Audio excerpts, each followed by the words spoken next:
Hey guys, Ev's back to entertain, and today we are going through, or at least the whole compilation of every episode of iCarly season. Well, every episode of iCarly reviewed, and yeah, I mean it's just all 6 seasons compiled into one video. So just just to enjoy a few hours of me rambling. And mind you, I'm not going to talk about revival in this video, but I'm going to save another video for that in the future. But yeah, just sit back and enjoy. Episode 1, I Pilot. Yes, all of these episodes have I in the beginning of it. There's a reason for it, but admittedly it's annoying to say I everything, I this, I that, whatever. Anyway, 13-year-old Carly Shay and her friends Sam Puckett and Freddie Benson make a web show based on strange talents from people. Alright, so how do I feel about this episode? Well, as a pilot of this show, yeah, I don't like it that much. Okay, let's do this. You would not believe your eyes. Oh boy, let's just do a scene-by-scene breakdown. In the beginning, Carly is called down to the principal's office because basically she took the blame for her friend Sam, who put papers all over the building that had their teacher, Mrs. Briggs' head placed onto the body of a rhinoceros. As a consequence, Carly has to film the auditions for the year's talent show. The scene's alright. I mean, the one joke where Principal Franklin thought it was a hippo and Carly explaining that it was a rhino was funny, I guess. But this scene does a good job for introducing our main protagonist here.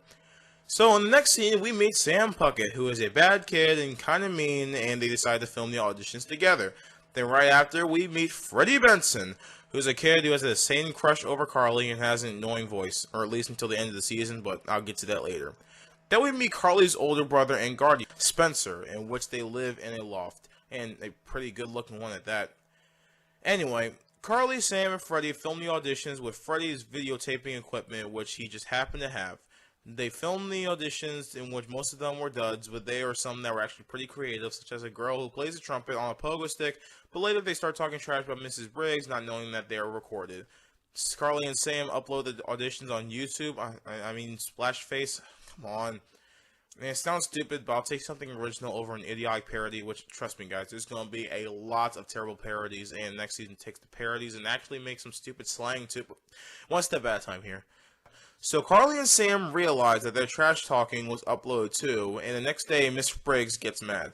Carly and Sam get mad that Miss Briggs wants to have their duds in the show and exclude the one with good talents. So Carly, Sam, and Freddie decide to have a web show after seeing the comments. Message boards. Ugh, screw you, 2007, of their vids. They named the show iCarly as the I stands for Internet. Clever, I guess. They have their first webcast that night with the kids and the strange talents, and afterwards they celebrate and blah blah blah. Alrighty, so that is the full episode. So in terms of plot, this episode actually does really well. The pacing is really good. The episode is not slow, but doesn't go too fast. I also appreciate how all the characters are introduced, and most of them seem likable. Emphasis on most of them. But unfortunately, I tried.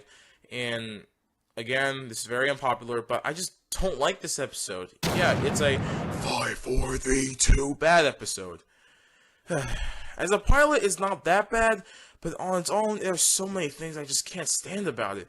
For one, besides the minor laugh with the confusion of Hippo and the Rhino, the comedy overall is not terrible, but not that great. For one, you would think that Carly and Sam would make fun of Mrs. Briggs' strict nature or like anything else about her, but they make fun of her, and I quote from this episode, "pointy boobs." Like, what? Honestly, from a kid's show, I don't know how Nickelodeon allowed point of view. It's just so idiotic. I don't know how else to put it. And the way that Carly and Sam go on and on about it just makes me cringe 110%. Secondly, Sam and Freddie are rivals, right? However, even though their rivalry is always unpleasant and gets worse and worse as we do this, their rivalry here is very irritating. In the future episodes, at least it comes down to just bickering. Granted that bickering comes to its own problems, but Sam keeps making comments on Freddie for no reason, always picking on him, but it's just not in a funny way. It just makes me want to slap Sam. And no, there's no sexism or misogyny in that. Hey, Evan here, 7 years after the fact. I apologize for this little remark here. I know I said there was no misogyny, but that doesn't make the comment any better. So I apologize for that. You know, I was a young kid when I said that, but doesn't make any good. So yeah, enjoy the show. There, and Freddie just yells at her all the time. It's just annoying. Then we have the acting in this episode. I know the yelling is from the script, but Nathan Kress sounds so forced when this is Sam here. I have no idea why, but it just feels like everybody here is just too stiff, and nobody's nearly as natural or free-flowing as the actors of Drake and Josh. Oddly enough, I think Miranda Cosgrove did a much better job as Megan than she did here, or in this entire season, to be honest. I won't be too harsh on her because her acting chops do get better in the next season and onwards, but yeah, you can tell she needs some time to get used to a drastically new character. There are other things that kind of bother me, such as them literally having one black kid there, even though he just does rapping. The fact that, honestly, I don't even know why Freddie even recorded them talking smack about Mr. Grace to begin with. This pilot ain't got anything on Drake and Josh's pilot, and that's a meh episode. I don't love it, but at least I wasn't cringing in every single scene. But yes, this is a 5-4-3-2 bad episode. The comedy is stupid. The whole joke that kickstarts the second half of the episode is so dumb. Just makes no sense on how it slipped through the cracks. The acting is bad, and overall the episode is just not good. For me, anyway. Episode 2. I Want More Viewers. Carly and Sam go against Freddie and Spencer to bring in more viewers for iCarly. After the disastrous first episode, I will say that thankfully this episode is really good. I will admit that I expected a plot like this to inevitably be in a show like this, and it is a little bit weird that it's in the second episode, but even still, that's the worst I gotta say about this episode. I will admit that everything in this episode is so much better here than the last episode, and I promise I won't compare this too much to the last. Anyway, in terms of comedy, this episode is actually really good. In the middle of the episode, Carly and Sam go to this discount MTV place in the rain where there are a bunch of people around them. They have a post that says, "Go watch iCarly," or something like that. And it's funny how the rain basically ruins the whole poster. I don't know why they just didn't read the weather report and or have the poster on something like cardboard, but whatever. Also, the scene where Spencer is seen on the monitor with a sign that says, please go online to iCarly.com, which then turns to Peon Carl, is hilarious. In terms of another thing that does bother me just a little bit, is that at some points Freddy comes off as a scumbag to Sam for literally no reason at all. For example, he says, "Thank you, Carly," in your face, Sam, which I mean, I kind of got a chuckle from it, but even still, that's just taken out of context. Thankfully, I could say it's just teasing and not nearly as abrasive as the last episode. And thankfully, in the future, for the most part, it's just mostly a rivalry and not an outright bullying situation. Okay, maybe not most of the time, just like half the time, but anyway. However, in this episode, it seems like Freddy takes a couple jabs at Sam for no reason, and yeah, that's all I have for the problems. And another thing I like about this episode is the ending. Instead of making it one side win or lose, they just make it both sides win at the end. Overall, it's a very enjoyable episode. Episode 3, I Dream of Dance. Carly, Sam, and Freddy dream of dancing. There's nothing more to it, really. It's just the trio hanging around Carly's loft. They watch a bunch of tapes of kids dancing. They end up going to sleep. And literally all three of them just dream of dancing. So how do I feel about this episode? It's actually pretty good. There's not much to really speak of it since most of the episode is just dance numbers and minor scenes throughout. I mean, to give the episode some credit, the dance choreography is actually really good. So the first dream is one that they all share where they enter the school tired from watching the tapes. Sam's dream is her dancing with Mrs. Briggs and some Scottish dancers. Freddy's dream has his one blonde kid go up against him while trying to get Carly's love or something like that. At the end, they literally just parody Beat It, both the music and dancing itself. Carly's dream has the same cute boy dancing with her and some guys while she's in some random dress. And at the end, Spencer literally has the same dream, but he's in the dress that Carly. Admittedly, I kind of wish there was a little bit more to it, but to be fair, the episode is paced pretty decently, so it's not a huge deal. When I was younger, by that I mean months ago when I wrote the script, I was annoyed by the fact that they parodied the music video of Beat It, but not gonna lie, it actually is pretty funny and probably my favorite part of the entire episode. Am I biased because I'm an NJ fan? Maybe, but I genuinely got a kick out of it. Also, Spencer's dream really got a good laugh out of me, even though we just basically see him just somewhat in drag. Also, at the end of Sam's dream, Gibby literally just runs into the place and says, "What did I miss?" And Sam says, "Get out of here, this is my nightmare." And yeah, that's the first time we ever seen Gibby. So, yeah, that's worth something. The comedy, other than that, is standard stuff. Not an unfunny episode, but there was a focus on the dancing more so than anything else, so that's not a problem.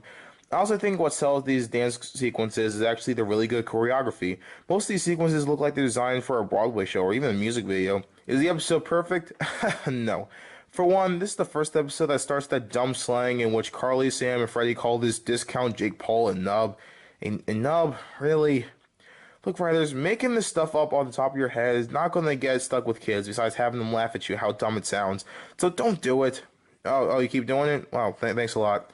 Another thing I will admit, I'm disappointed by the fact that we never, in this episode and the entire show, ever got a chance to see Spencer's firecracker move.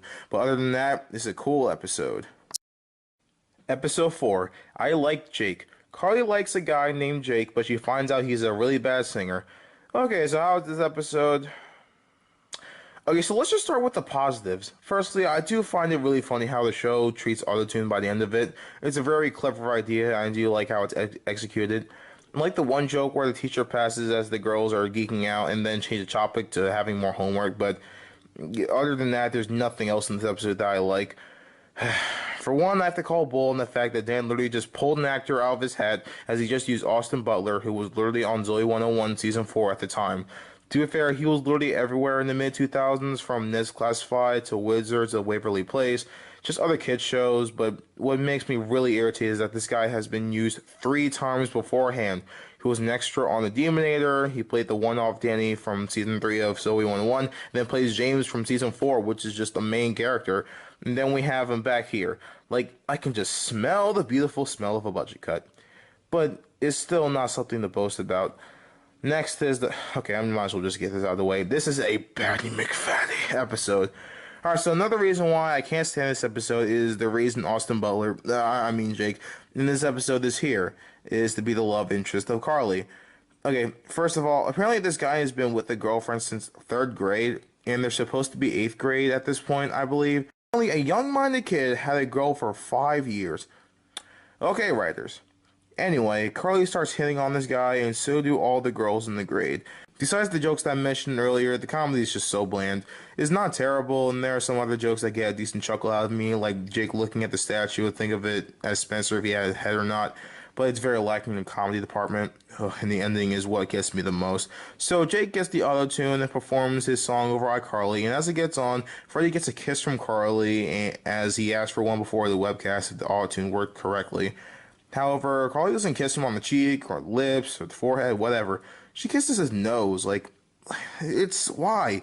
And the way she goes on with it, the way she just gives me that nose, is just so cringy. I mean, the joke may be that Carly will give the most meaningless of kisses to Freddie, but it's just not very clear. Freddie even suggested it, so is there something that I'm missing? Then at the end, Jake goes back with his girl Steph and believes that Carly and Freddie are a couple now after he saw her kiss his nose. Mind you, he was looking at the camera as he was singing, so did he just hear what Carly said and assume it happened? I'm confused. Then Carly tries to defend it, and overall the ending just proves that everything was kind of pointless. Overall, this episode is just a big mess. I can't wrap my head around the terrible plot, the laziness in the casting, the overall cringe factor, and just really lackluster comedy. Episode 5. I Want to Stay with Spencer. Carly is moving to Yakima with her grandpa, and she ain't down for that. Alright, so this episode is quite interesting. Okay, so before anything, let's just get the cat out of the bag. This episode is kind of remembered for this tummy rub thing, where they just lift their shirts and rub their stomachs or whatever. Where do I stand? I'm just mixed about it. On one hand, it's great for people who have a navel fetish. I mean, it doesn't trigger me by anything, but it's just so pointless, and honestly, I feel like it's just there to give this episode some identity, because while I do think that is it a good episode, it's not that far from meh. I will admit that I do like the ending, as it is pretty sweet, as it shows Spencer just going from the comical screw-up to an actual responsible adult who cares about his sister. It also has nice foreshadowing in the beginning, and I will admit that the episode is paced pretty nicely. The entire episode isn't really Carly packing everything, more so her trying to convince her granddad to stay in Yakima, which is what I expected, but even still, there's a fair share of both schemes and goodbyes, which I can understand and appreciate. On the downside, however, besides the pointlessness of the belly rub, or whatever it's called really, this episode overall is pretty forgettable stuff. I mean, in terms of comedy, I think this one is alright. When Spencer accidentally lights the broom on fire, it's pretty funny. I like the Yakamaniac joke from Freddy, and Sam's response to it is even funnier. But other than that, But besides some good jokes, there's nothing else that I can just call back to from this episode. Lastly, this is the 5th episode, so yes, we all knew at the end Carly was going to stay with Spencer by the end. So, yes, the episode is a little bit predictable. I guess it's the case of the journey matters more than the destination, but still, it's not like the show was going to end in 5 episodes. No, where they're going to just boot Jerry Trainer off like that. But anyway, this episode is a pretty good episode. Episode 6, I, Neville. The iCarly crew have some website competition with a little kid named Neville and his site, Nevelocity. To be honest, this episode is on the same level as the last one. It's good, but not great or even that far from meh. In terms of jokes, I like the ending where Neville gets caught by his mother and Sam and Freddy still pick on him. But, yeah, that's really all I got. The comedy is alright, but nothing really memorable. The episode isn't amazing or anything, and again, it was very close to being meh, but hey, it's still enjoyable to watch. Episode 7, I Scream on Halloween, or I Scream, You Scream, We All Scream on Halloween. Okay, sorry. Anyway, the iCarly crew celebrate Halloween with a web show in a haunted, quote-unquote, apartment room. This episode is the first Halloween special Dan shows, and yeah, it's It's not like this episode is boring or anything. It's literally split down the middle. I really enjoy Spencer's subplot. I really don't care for the main plot. As for the subplot with Spencer, it's really funny to see Spencer just get pushed around by kids. Don't read too deep into that. Anyway, the Spencer subplot is really good, and to be honest, even though it's a subplot, it does have a fair share of its time in the episode. The main plot is, it's not the worst thing I've ever seen, but honestly, it's just really boring and such a generic, like a generic Halloween special. In terms of comedy, this episode is actually pretty good. From Sam SMHing her head as she sees Freddy's costume, from Spencer basically giving the kids literally anything besides candy, to Looper confusing Halloween and Hanukkah, the episode is admittedly saved a little bit from comedy. To be fair, this episode was not far from being good, but there were little cracks in there that bring it to an okay episode. That bring it to being an okay episode. Episode 8, I Spy a Mean Teacher. Carly and Freddy spy on a mean teacher. But seriously, the two and later Sam invade Mrs. Briggs' home to see how life for a teacher is outside of their workplace. So how was the 8th episode of the series? Oh yeah, it's not that good. It's great. I think what really sells this episode is the plot. In fact, to give iCarly credit so far, the overall plots for the most part are paced pretty nicely and are written with good intentions. Now with this episode, the first half is the trio invading Mrs. Briggs' house, and the second half is her literally performing a song on her bagpipes live on iCarly. Meanwhile, there's a subplot with Spencer that's very short. In fact, it's kind of forgotten about in the second half, in which he has Sam accompany him in a lot because he's lonely and makes a sculpture, quote unquote, of her. It's standard stuff. I really find it funny, but also kind of surreal seeing Mrs. Briggs have such a big crush on Randy Jackson. No, not that one. The one from American Idol. Granted, this is the closest thing we got to an interracial couple in the show, but even still, it's kind of funny. I also really like the joke where Freddy says tight dog and then says it correctly in the later episode. God.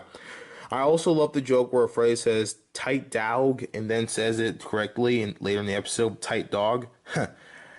In fact, the comedy is actually really good in this episode. Well, in the first half, I think it's really good. The second half, I can kind of see what jokes they were going with for a green screen in the background, but honestly, some of the film display was a little too much. Like, literally having a camera go up to some guy's mouth while eating corn. Yes, I see the comedy with having someone completely unaware with what's behind her, but they could have just chilled with it just a little bit. And overall, I have nothing much to complain about. This episode is a joy from start to finish. Episode 9, I Will Date Freddy. Freddy starts dating a girl named Valerie, and now his time with iCarly starts decreasing. God, I hate this episode. Yeah, I'm cutting right to the chase with this one. This is a 5, 4, 3, 2 bad episode. This episode just annoys the heck out of me. For one, this episode is just not funny at all. The only joke that I remotely found funny is Spencer yelling at some girls over the phone over some Girl Scout cookies. And also, mainly, I got a good laugh at the end where the monitor literally falls on top of Valerie during her web show. I also liked Freddy's response to it. On a minor note, this one annoying kid who sneezes all the time, Jeremy, or nicknamed Jeremy, just keeps going on and on by the end of the episode, and I will admit that I get what they were going for. Even Carly and Sam are irritated with this guy's obnoxious sneezing, but I just don't find anything funny with it. Just freaking annoying. However, there are two big problems with this episode that truly brings this episode down a couple notches. The story is really bad in 3 letters. SAM. Alright, so firstly, the story itself is so minimalistic. It's just not even funny. I mean, the episode starts fine, I guess, in a plot perspective. Freddy gets to meet his Valerie chick and goes on a date with her. But what kills it is just how kind of awkward, but not in a good way, the date is. The most appealing thing out of all of this is just Spencer, to be honest. However, the second half is just so irritating. Not only is the sneezing camera stuff with Jeremy really, really cringy, but literally out of nowhere, Valerie tries to convince Sam to go host her web show alongside Freddy, and apparently she did the same to Carly. And what irritates me the most is that there's just no real point. If she was using Freddy the entire time, why does she want Carly and/or Sam to go to her side? What's the point? However, the story isn't the worst in the world, and to be honest, this episode would be a light 5, 4, 3, 2 bad episode if it was just the story. However, unfortunately, it's downright terrible because Sam is here. For one, she never shuts up. In the beginning, when Freddy and Valerie meet, Sam keeps insulting Freddy and calling Valerie delusional for liking him, and that by itself isn't that bad, but she goes on and on and on. By the end, I'm just like, shut up.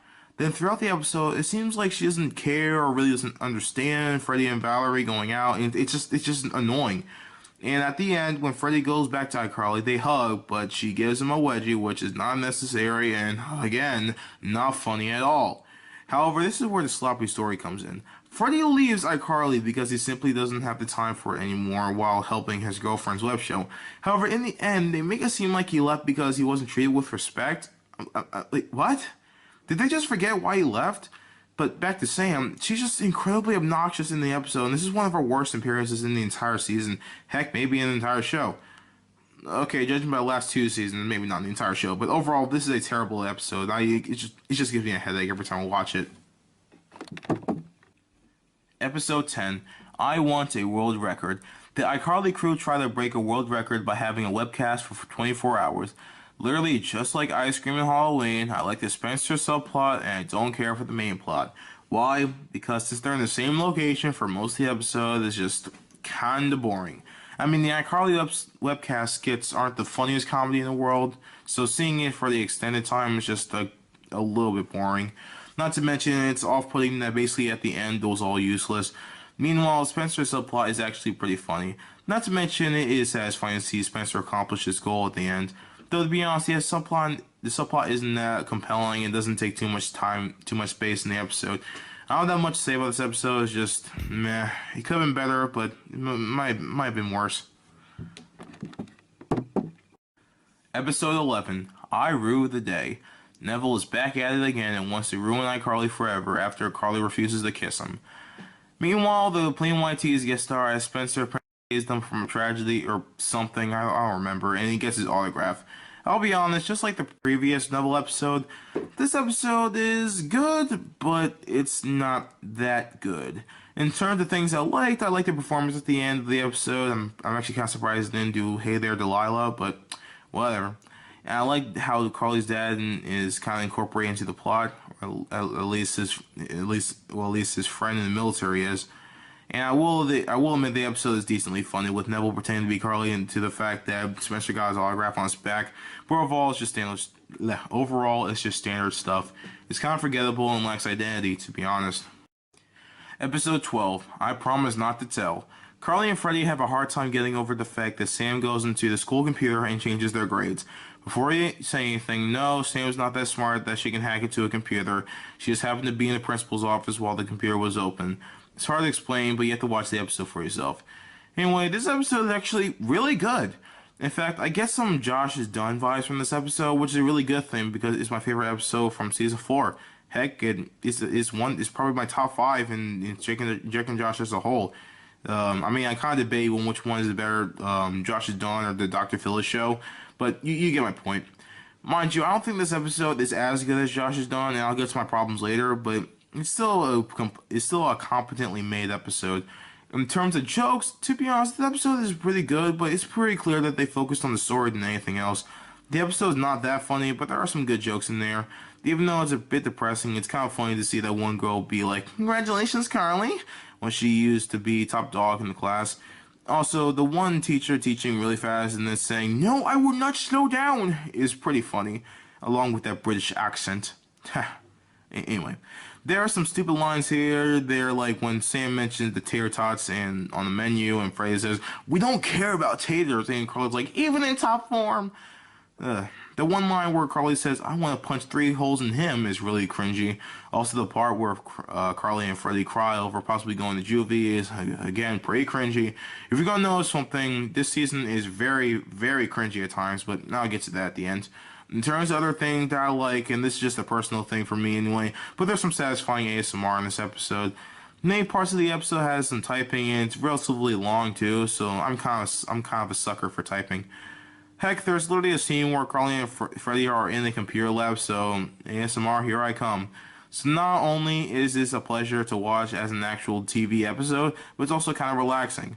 In terms of things I don't like, I do think it's more stupid and funny that the teacher didn't like Carly's paper because it had 3-hole paper, or 3-hole line paper. It will be more clever or more funny if there was a grammar mistake or a spelling mistake, and that's just made it worse, but no, it's just a trivial matter, because comedy. Also, this is just a lack of common sense, but Japanese is much different from English, so why did the writers just assume that Carly could just read it and see that lamp is rampu? Ooh, voice crack. Other than that, there's not much bad about this episode. Episode 13, I Am Your Biggest Fan. Carly, Sam, and Freddy get to meet this big iCarly fan named Mandy, but she's a crazy fan. Alright, well, I'm just gonna be frank. When I'm not bored with this episode, I'm just really annoyed. Actually, there are some good jokes in there, but honestly, that's the most I like.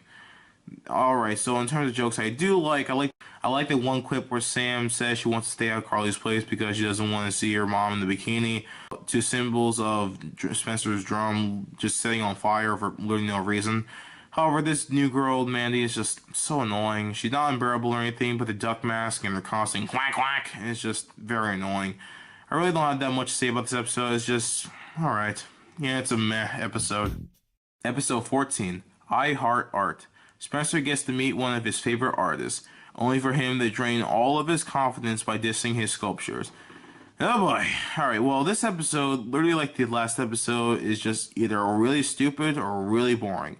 The main plot where Spencer gets to meet one of his idols sounds like a good idea, but even still, the way it's executed just comes off as kind of mean. I do like the idea of Spencer losing all of his courage because Harry Joyner, his inspiration, calls his art childish, but even still, besides a human sculpture around the middle and this one big teeth thing that they both make in the end, we don't really know what Harry does. However, the main plot at best is alright, and if it was just that, then I'll consider this episode alright. Unfortunately, I think this episode is literally dragged down by everything else. First of all, the subplot where Sam has to pay Freddy whenever she makes insults at him is just...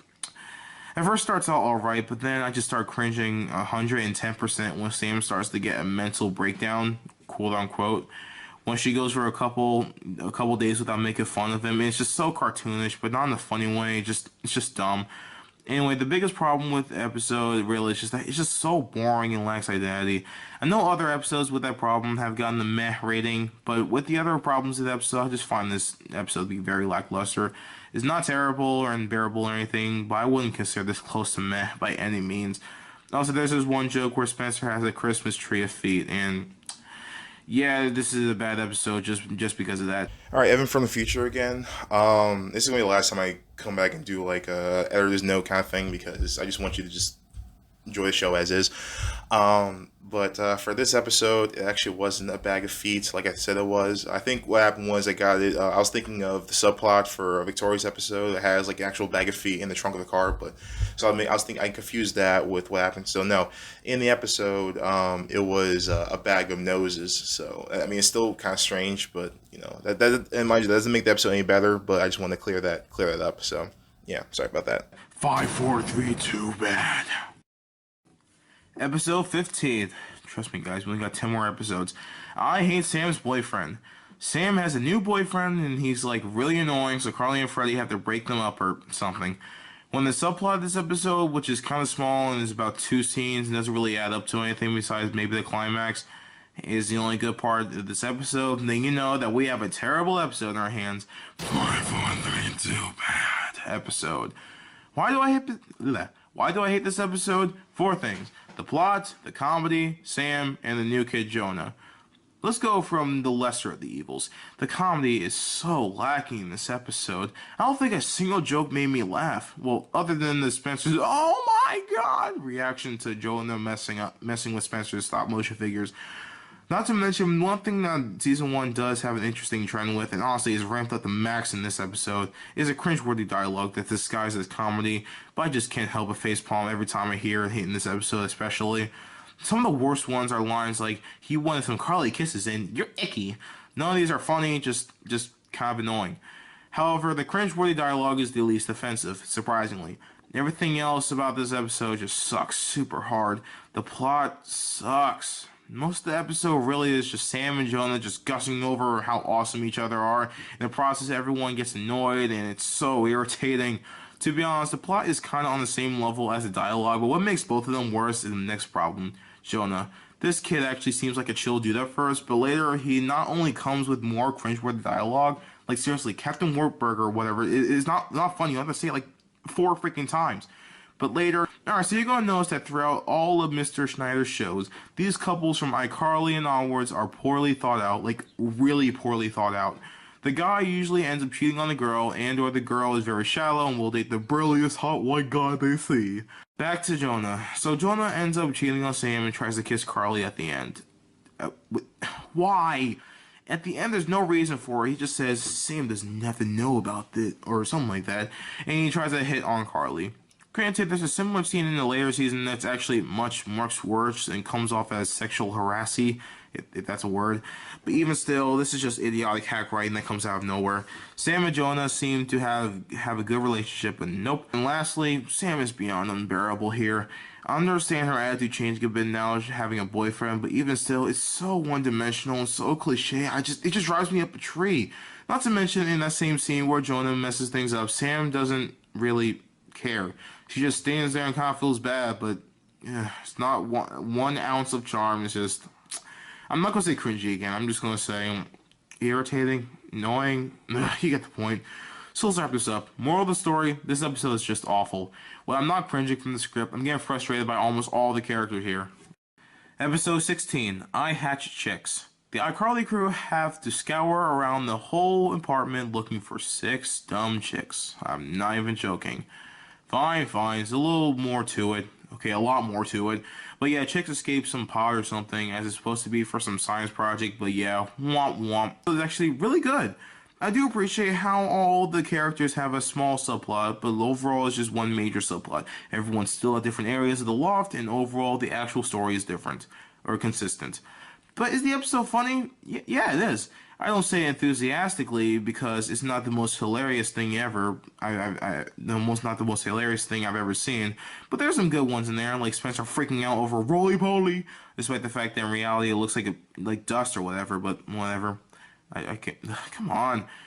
But anyway, probably the funniest thing in this episode that actually made me laugh out loud is literally the unintentionally funny, and that is when like later in the episode they realize that they don't have all the tricks by the web show time. Literally Freddy just smacks the cup of the counter like someone ran over his dog or something. And I know it's unintentionally funny because they didn't have like a laugh track or anything. But no, I'm sorry. Yeah, that's something I found funny. But besides that, Carly is in the bikini in one scene, so yeah, points for eye candy, I guess. Is there anything in this episode I just don't like? Yeah, do you really have to ask? For one, there's one big wrestler dude who I forgot his name and really don't care for his name. He's not the worst thing in the world. In fact, he's actually successful in getting 1 or 2 chicks, but like something about him is just annoying. Episode 17. I don't want to fight. Carly and Sam have some tension within their friendship. I'll cut to the chase. I love this episode. There are 3 main reasons. The first reason is the fact that, well, I like everyone here. Guess literally not even 30 seconds in, Sam and Freddy start fighting, but since it's mostly, Carly and Sam fighting, we don't see Sam really going off on Freddy, though she does make this one obnoxious insult to him around the end. Secondly, this is one of the only episodes that actually does a good job coinciding the main plot and the subplot in some areas, but in a very subtle way. You see, for 80% of the episode is based on Carly, Sam, and Freddy like it usually is. However, there's a small, somewhat irrelevant subplot with Spencer trying to find an easier way to feed his fish since he keeps forgetting. However, this is one scene where Freddy tries to get Spencer's help on a situation with the two girls. He literally says he didn't really have an idea on what Freddy should do. Before he says that girls always want to be right. Well, Freddy's plan in the end does involve the fact that both of them believe that they're in the right and want the other one to see that they're in the wrong. It's hard to explain, but there's some foreshadowing there, and I really like it. Thirdly, quite frankly, this episode has a pretty good concept. I mean, an episode that has Carly and Sam fighting was inevitable, but I really like the way that they present it in this episode. I mean, it's much better than a special in season 3 that literally rips off of it, but I'll get to that later. In conclusion, this episode is a really good episode. Episode 18, I promote Tech Foots. Okay, before anything, the name Tech Foots is really stupid. So Carly, Sam, and Freddy have to promote these shoes called Tech Foots in order to get some of that dough from a shoemaking company called Deka, or whatever. Well, I'll be fair, if the name Tech Foots is the worst part of the episode, then you can say this is a pretty good episode. This is amazing or even comedy gold. No, but this episode is kind of like a Drake and Josh season 3 episode where it's mostly enjoyable for the way it is. I'm not that fussed about it in season 1 of iCarly since it is the first season, so the quality standard isn't set, but I do apologize for making it seem like having a run of decent episodes is a bad thing in the season 3 vid. But anyway, is there anything else I don't like? Yeah, there are other things besides the shoe name that I don't like. For one, it's the actual look of the shoe. Granted, this is the 2000s, so it's probably the worst generation when it comes to shoes, but back then, these discount Nikes were probably the bomb, so even still, 10 years later or so, these shoes don't look that great. Again, I didn't expect a pair of the newest Jordans, but whatever. Anything I don't like, or I really don't care for the Spencer subplot, like, at all. The best part of it was Carly buying him a motorcycle at the end. There really isn't much to say, other than the episode's pretty good. Episode 19, I Got Detention. For the 50th webcast, the iCarly crew decided to go to detention. Or not literally go to detention, they decided to do it in detention. So is this episode just as boring and frustrating as detention, or is it a comedy retention? Well, I gotta say that this episode is pretty darn good. For one, I gotta say that this is a pretty good premise that I would have never predicted, which is not a bad thing at all. I mean, I actually really like the detention setting a lot. In the episode, I've never been in detention, at least hopefully so far. Yes, most of the episode is just a meh classroom, but I do like how the whole detention idea not only gives the episode, or at least the second half, a small ticking clock whenever Mr. Howard, the mean bald guy, enters and exits the room, but also adds a whole slew of jokes. So does the episode make me laugh? Yes, it does. From Freddy basically making a security system just to find out who stole his markers, to Spencer literally making a 10-foot 2 coffee cup. Not to mention the fact that the coffee cup literally has a Skybucks logo, which is a parody of Starbucks. It's pretty funny. To be honest, it's one of the only parodies of all Dictionary shows that actually gets a laugh out of me, and not just a try-hard attempt at comedy. To be honest, there's not that much wrong with this episode. The characters seem to be intact personality-wise. The comedy doesn't bother me anyway. The plot doesn't have any holes in it, and overall, it's just a pretty good episode. Episode 20, I Stake Out. Two cops start to be busybodies around the loft, and to be honest, I can't think of a good synopsis with this episode. And with that said, you can already tell that this is not going to be a good episode. So, yeah, terrible episode. 5, 4, 3, 2, bad episode. There are two main problems with this episode. Too much goes on, and it's, again, very, very cringy. So let's get on with the lesser of the evils. Okay, so for one, the episode is not really funny. The Spencer subplot with him and this one cop and this kid is amusing, but besides the ending where Spencer hits the guy with a broom and the kid watching, none of it is really that funny.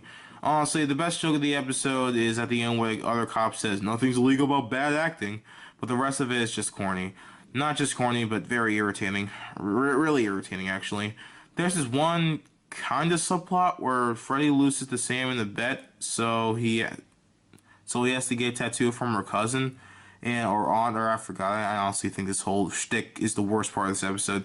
None of it is funny. The way he reacts to it is really irritating. The fact that Sam doesn't really care about consent is just annoying. And the fact that by the end it was just apparently a temporary tattoo, but had as much pain removing it as a normal one, it's stupid. In a way, this episode is Freddy's first torture episode. Mind you, it's not the worst, which is really scary, but still horrible subplot. Now, the big problem with this episode is that there's just way too much going on. The fact I can't really think of a good enough bio for it just shows that there's way too much. The main thing, I guess, is that two cops are on a stakeout mission, but we have the crew go out and see what's up by the end. We have them disrupting the webcast. We have them the annoying Spencer subplot with the tattoo subplot. There's just too much going on. Again, there's small jokes in there, but overall, I hate this episode with a burning passion. Episode 21, I Might Switch Schools. Carly is invited to a new school, and Sam and Freddy try to stop her from doing so. So one thing to note here is that Shane from Smosh is here. It's before he was a part of the crew on that somewhat irrelevant channel now, but it's still kind of funny in hindsight. Sadly, that little inside joke is probably the best part of this episode, because as a whole, this episode, like the last one, is a little bit messy. Not as messy, and granted, there are more positive with this episode. For one, the whole golf theme that's kind of with this episode makes it stand out a bit. And I like the dream sequence with Carly in the new school, and I love how after waking up she realizes how weird real life is. She just goes right back to sleep and put that one part where Sam and Freddy make that phone call to Briarwood, the new school. However, with all the funny jokes, the episode as a whole is, like I said, a bit messy. The second half is entirely at the loft with no subplots at all, really. It's just a bunch of kids doing whatever. And it's not boring, but it's not the pinnacle of good comedy or anything. I was debating on whether I would give this a meh or a 5, 4, 3, 2 bad rating, but after thinking about it, I gotta give it a very, very, very, very, very reluctant meh rating. Episode 22, I Fence. Freddy gets tired of tagging along with Carly and Sam when they do girly stuff, so he bonds with Spencer by fencing. For one thing, I never expected the Schneider crew to tackle fencing of all activities, but I'm glad that they did it because it is a unique take. So how is this episode as a whole? Oh, well, it's not good. It's not that good. For one big reason, Carly. Carly is very obnoxious in the first half, and the second half too, to a lesser extent. So let's just take a backseat real quick. There's one family that's good friends with Carly and Spencer called the Dorfman, or something like that. I forgot what their names were, are visiting from Fresno to attend the one dorkish festival. Carly and Spencer can't stand them, but they have to put up with them anyway. However, when they visit, Spencer spends time to train with Freddy, whilst Carly is stuck with the annoying family. Unsurprisingly, she snaps at Spencer while he gets back, and that's the problem. This isn't the first and last episode where Spencer is a lackluster authority.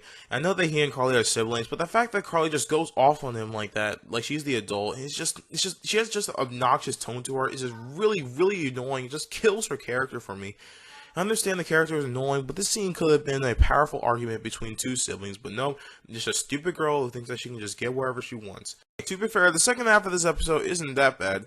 Mrs. Benson shows concern for Freddy going out and fencing, and it's revealed that the Benson family apparently is known for their high-quality fencing.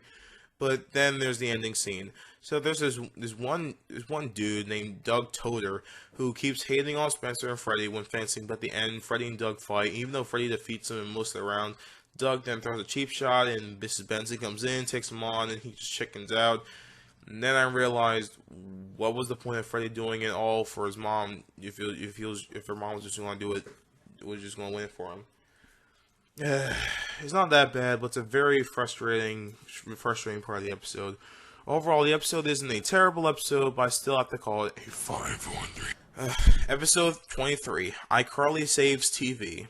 Like the title says, the iCarly crew has to save TV. No, I'm just kidding.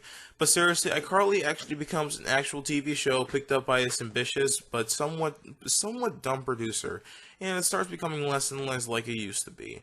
Alright, so let's get the bad stuff out of the way. The beginning webcast is probably one of the less amusing so far, to be honest. For one, it's not really funny to see Freddy's pants literally blow up, and overall, the comedy just doesn't really seem there. The episode is cheesy but self-aware. I feel that one of the cheesy parts, Zebo the Dinosaur, which is another parody of Barney, when controlled by the guy from Full House, gets a little annoying, too annoying for my taste. Also, while it gets much worse in the later seasons, in the second half it seems Sam only cares about food and nothing else, and bothers me. Especially when at one point she literally sticks a rib onto Freddy's face. However, that's the worst I gotta say about this episode. Yeah, it's a doggone good episode. I think what really sells this is the comedy. Because everything else is nice, the story is pretty solid, the setup is unexpected, even though it should be expected.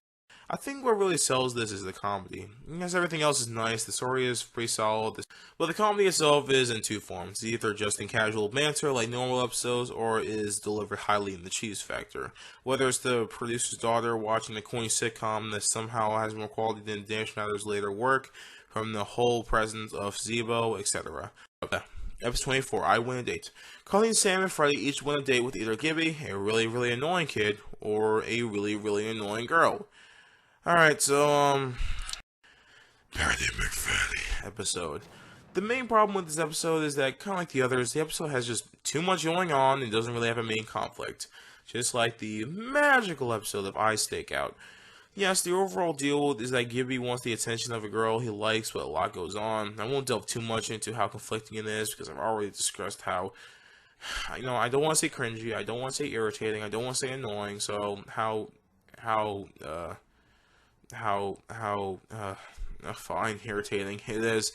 But basically, we go from doing the little game show thing at the end to being at a cheesecake factory or whatever. At the same time, though, even though there isn't much I like about this episode, there ain't a ton of things I hate. So it is a light bad episode, but even so, I don't like it. And finally, episode 25. I have a lovesick teacher. Carly, Sam, and Freddie have a lovesick teacher. So does season 1 end on a positive note, an okay note, or a negative note? Fortunately, and honestly somehow it does, it ends on a good note. Again, what really sells this episode is the comedy, as it's really freaking good. In fact, I actually would say that this is the funniest episode of season 1. If I point out all the jokes that made me laugh, then we'd be here forever, so I'm just going to pick out the standout ones. Those include the nonchalant, she left, I dumped her, from Spencer, Sam seriously taking notes on her stomach. No, I wonder how odd it was for the production to literally write all the text on her, but whatever. It also reminds me that Jeanette McCurdy was basically a twig back then, like Jesus. The teacher having Carly and Freddie do jumping jacks while literally having Sam wash her car. There's a lot to love here.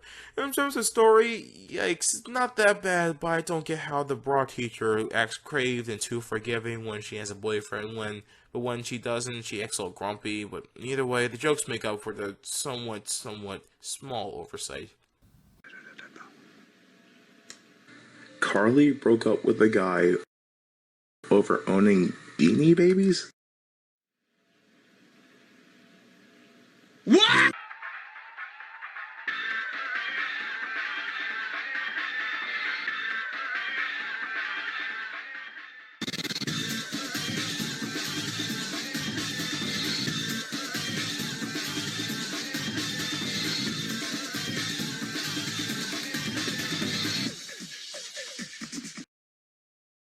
Hey guys, your host Evan is back to entertain, and today we're going to do every episode of iCarly Season 2 reviewed. Season 1 was an alright first season, but overall just a slightly below average attempt into making the audience get into these characters for the first time. Granted, this may be my only opinion, because not only is iCarly's first 3 seasons generally well liked, but if Season 1 didn't do well, then we wouldn't have a Season 2 to be looking at right now. Now, is Season 2 better than Season 1, or shall iCarly stay in this meh quality? Well, we're about to find out. Episode 26, I Saw Him First. Carly and Sam have some competition over generic hot guy. That's basically it. Despite the lack of description I got there, I find this episode to be a better season starter than iPilot, but I still find it on the upper side of meh. Why is that? Because there isn't that much that this episode does wrong, but there isn't a whole ton that this episode does right. Okay, so for the few things that it does wrong, I don't know. I find it a little bit spiteful that Carly literally gets a kiss on Shane when he's, Shane's the hot guy, I should clarify, when he's on the hospital bed. Like, seriously, he's unconscious. I know it's just a little silly bet, but it's just, I don't know. The ending of this episode really kind of bothered me. Also, the episode is kind of repetitive and formulaic. 85% of this episode is literally Carly and Sam fighting over this guy. Yes, in different ways, but they still all fall in the same line. Same general line, which is to try to manipulate them. Which is to try to manipulate him into kissing them or whatever. However, for the things on the right side, the episode is pretty funny. Sam pointing out Frey's new deeper voice. He's just like, I don't know, I just like grapes. It's hard to explain, but you just have to see the scene for yourself. The antics themselves, while repetitive, are semi-funny. And also, the whole 3, 4, maybe 5 weeks, months gag is really funny. Also, Shane literally falling into empty elevator and Spencer just turning around here, acting like he was going crazy was pretty funny. Also, I have a soft spot for this episode because James Maslow, I say Maslow, is in this episode, and even though it was before Big Time Rush, I have a soft spot for anything Scott Fellows has made. So yeah, automatic good points for that. Overall, this episode is pretty meh. It could be worse, but could be better. Episode 27, I Stage an Intervention. Spencer gets addicted to some arcade game, which is basically a discount Pac-Man. Yeah, and this episode is called Pac Rat. I mean, usually I can't stand the parodies in these shows because usually they're not very clever and just plain stupid, like Nintendo GS or BF Wangs. But here, I'll give them credit, it is a little bit amusing. The episode, however, is pretty darn good. In fact, I actually forgot how hilarious this episode is. Another fun fact about this, or the first fun fact about for that matter, is that this is the first episode of iCarly I have actually watched all together. I don't think it was live. I think iChristmas was the first episode I've seen live, which was late 2008. I was like in kindergarten. But anyway, I really think this episode is a bit relatable to gamers who get addicted to this stuff. So YouTubers basically. Granted, this isn't the 80s anymore. People actively go to arcades, but even still, it's relatable to people who have home consoles. I usually have self-control when it comes to video games and all that kind of stuff, but that's just me. But otherwise, the episode is really funny. From the smoked salmon joke being on Spencer's face to the one dude's wife reaction to just the little jokes like Carly spraying water at Spencer's face, or just little gags that I really like in this episode. Also, the string of Freddy's misfortunes were actually a little funny, but the best joke was when Freddy got the last laugh on Sam in the end. I don't know. I guess I have a soft spot for Freddy actually getting back at Sam for once. Anyway. Oh, and this is one line towards the end of it in which Sam blurts something on the lines of, "All you nerds are wasting your time. Go out because a girl do something." And admittedly, when I was younger, that used to really bother me because I do play video games, but I do understand it's just tongue in cheek and wasn't trying to be spiteful. Other than that little trigger when I was young, maybe just maybe the fact that this episode does feel like a stock sitcom plot, which isn't really a bad thing, just worth noting. There aren't really any things I dislike about this episode. In the end, I consider it a good episode. Episode 28, I Owe You. Sam owes Carly and Sam like $500, so she has to find ways to get them the money. So one thing that this show actually made me realize is that out of all of the Schneider shows, this show, Zoe 101 and Victorious, are the only shows in which the main characters don't have jobs. Okay, it's available if their web show is an actual profession. I mean, I don't know if they get money off of it. I mean, I'm guessing they do, but whatever. But even still, it's just something I should note. Why I go on a tangent there? Because this episode is amazing. Amazingly middle of the road. Yes, it's a meh episode. Like I saw him first, there are things that are done right and things that are done wrong, except unlike that episode, it's on a much bigger scale. Not much bigger, but you know what I mean. For the former, I do like the foreshadowing in which Sam was looking up trampolines like halfway in the episode, and when it was supposed to be a small joke, but then she actually ends up getting a trampoline, which I'm not gonna lie, I didn't expect, at least when I was younger anyway. Also, I really like how Spencer's subplot, his original motivation was to go out with little girl's mom, but then it just becomes to just try to take down these some three mean girls. Glad to know this. Yeah. Glad to know that someone's motivation in any of these shows is something other than money and a hot guy/girl. Probably the best thing in this episode is when Sam literally screams at Freddy and he runs away, which is literally one of the only jokes in the show that consistently gets a laugh out of me.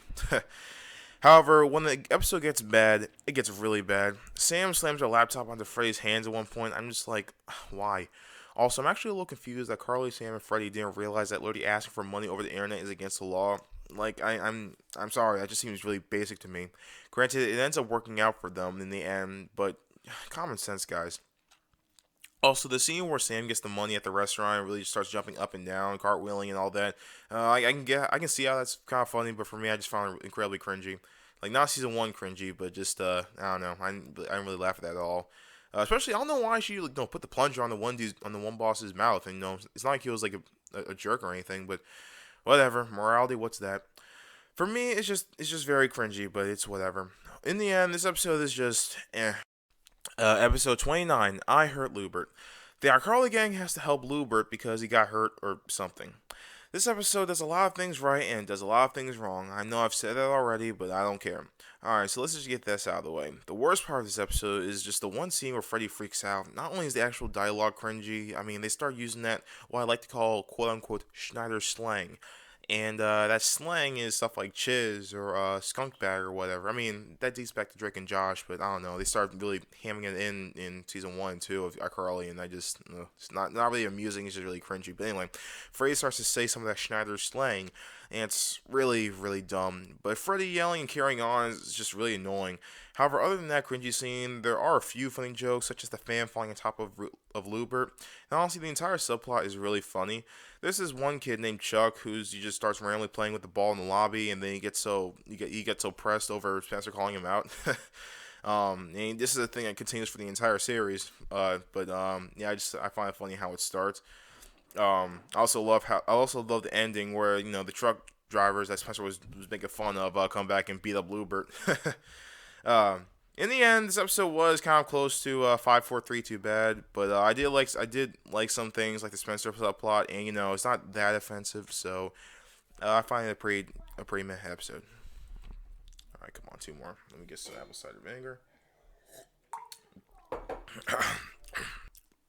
Episode 30. I go to Japan. The iCarly gang go to the Jap- Ugh. The iCarly gang go to Japan to attend some sort of oh my god, I can't speak. The iCarly gang go to Japan to attend some sort of video festival. Okay, yes, this is the first TV special or TV movie, if you will, about of Dan Schneider and or not even Dan Schneider, but iCarly. And how do I feel? Well, I'll put it this way. I think this is a good episode, but at the same time, it does have some problems. Okay, so let's get the best things out of the way. I think the overall production was a bit lazy when it comes to Japan itself, or quote unquote Japan. Okay, yes, even though it would have been cool, I understand that probably would have been a nightmare in terms of budget if they actually went to Japan. But I don't know, I wish they could try like harder. Like they should have went to, a place with actual Asian culture. Like I'm not saying like Chinatown or something that's just incorrect, but I don't know, just I wish they just kind of changed up a bit and not just shoot at the usual Hollywood studios. Whatever. Other than that, there are some minor things that bother me, such as the one literally pointless scene, and it's somewhat stupid, in fact, really stupid, in which Carly and Freddy have to walk and hold Sam in their arms, which wasn't funny at all, and, the scene only lasts for like 10 seconds, and I don't understand why he added it, but whatever. Also, if I'm going to be honest, I understand there's a ticking clock at this scene to add some tension, but there's really no reason for this band, Good Charlotte, to be here. Look, I wasn't that old in 2008, but I don't think this band was that popular. I mean, the band's popular in late 2000s was stuff like Plain White Tees and Linkin Park, but yeah, I'll stop. However, there are things that I do like. The Japanese aesthetic, while kind of artificial, is nice to look at, and the hotel has some pretty nice visuals, both the room and the lobby. The scene on the plane is really funny, especially when people like Freddy and Spencer are literally just forced off the plane. Speaking of Spencer, I love this little quote unquote subplot in which he has this Japanese guy cut out, and in order to learn the language, he gets shocked by his I don't know, this electronic collar or something, and it's funnier to be seen than to be explained. So I'll just say that. Also, speaking of Spencer, the one scene in which Spencer and Mrs. Benson are in seaweed is so ridiculous that I love it. Which, by the way, fun fact: seaweed is the worst thing I've ever tasted. So that the more you know. Anyway, the one scene where a truck passes by and mud splashes on the iCarly gang around halfway through must have been downright gross when it comes to production, but I find it a bit funny and amusing when it happens. Though, once again, it's a little bit pointless. I won't say this episode has filler or anything, but just, I don't know. I guess they could have, just cut down some of the stuff, with the iCarly gang just walking in the middle of nowhere. The episode, even though on its own as a movie, is actually pretty decent. But not gonna lie, I was debating if it should be meh or good. But I cited that it's on the cusp of the good tier. Episode 31, iPie. Carly, Sam, Freddy, and Spencer try to get the recipe of their favorite pie, which is coconut cream pie. Fun fact: the guy who plays Mario ends up playing Tori's dad in Victorious. So yeah, that's that. Okay. This episode kind of sucks. Fine. It's a meh episode. The thing with this episode is that for every good idea, there's always something stupid or cringy to take away from it. The only idea, or joke in this case, that doesn't have this problem is the minor subplot, if you will, in which Frey is trying to make this baby laugh and then isn't able to do so until he puts the pie on his face, but that's about it. Here are the many examples of what I'm talking about. Yes, the four of them love the pie, which is cool, but in my opinion, they spend a little too much in the beginning just enjoying it, and once again, it's cringy. But it's just kind of filler to be honest, at least for me anyway. Um, I like the idea of the girl hitting on Spencer, but it had happened before. But I don't know, the scenes of them like making out seems so forced and cringy and just really uncomfortable, honestly. We have a good setup for a joke here when Freddy is at the bear costume, and it's even funny when Sam hits him on the head, but when it happens again and again, and for a very petty reason, it's not funny, it just makes me feel bad for Freddy once again. Speaking of Sam and Freddy, they have another good setup of them working together to hack into the computer. Heck, it actually has a good ending in which the recipe is literally inside the computer, which is unexpected, but it's still amusing. But just the fighting between the two is just not pleasant. Even when I was younger, I never find this mostly one-sided bickering with these two pleasant. I really gotta wonder what the writers were really thinking. Lastly, it's a funny concept to have the characters have one more piece of pie and have to fight for it, but once again, it just comes off as very stupid. So yeah, the episode is a meh episode because isn't that insulting? I can tolerate the bad moments, but it wasn't that far off from 543 too bad. And lastly, for this part, episode 32, I Christmas. Carly and this little angel Mitch have to save Christmas. Fine, it's more than that. Basically, there's this alternate reality in which Carly's life is drastically different. Spencer is normal, and he and Mrs. Benson are married. Kind of wonder what the age gap is. Whatever. Dating this royal. Oh my god. Freddie's dating this rotten, spoiled chick. Sam is in juvie, and iCarly doesn't exist. So how do I feel about this episode? Well, for one, I actually think this might be the first iCarly episode that I've seen live. I distinctly remember it was around December 2008, and there was a trailer that promoted this special, and also a special from Drew Jackson VP. Hey, remember that show? Yeah, me neither. But anyway, yeah, it's been more than 10 years since I originally seen this episode, and yeah, I thought it was a good episode back when I was 5. I think it's a pretty good episode being 17 now. I really don't have much to say about this episode. It's just an overall enjoyable Christmas special. The main plot, like I've said, is this angel named Mitch somehow turned. The main plot, like I said, is this angel named Mitch that sometimes turns the world we live in, or really the Schneiderverse, since I don't know what world I will live in, where the game sphere would actually be a real thing, into this alternate reality after Carly wishes that Spencer was more normal. As I've said, Spencer is now normal, probably said that like 5 times already, and hence somewhat stoic, and the scenes with him and Mrs. Benson are great because it's just a change from what they usually are, and seeing them kiss at one point is just kind of funny, partly due to Carly's reaction. By the way, now thinking about it, I think the wackiness and the unrealism of this episode, is that even a word, wackiness or unrealism, whatever, really sells this episode for me. Plus, Carly's reaction to all of it is so over the top. I love it. I find it funny, but also somewhat interesting how Freddy actually has a steady girlfriend that isn't a girl from that awful season 1 episode. It turned out the girl was somewhat abusive and no one likes her. Says a lot, doesn't it?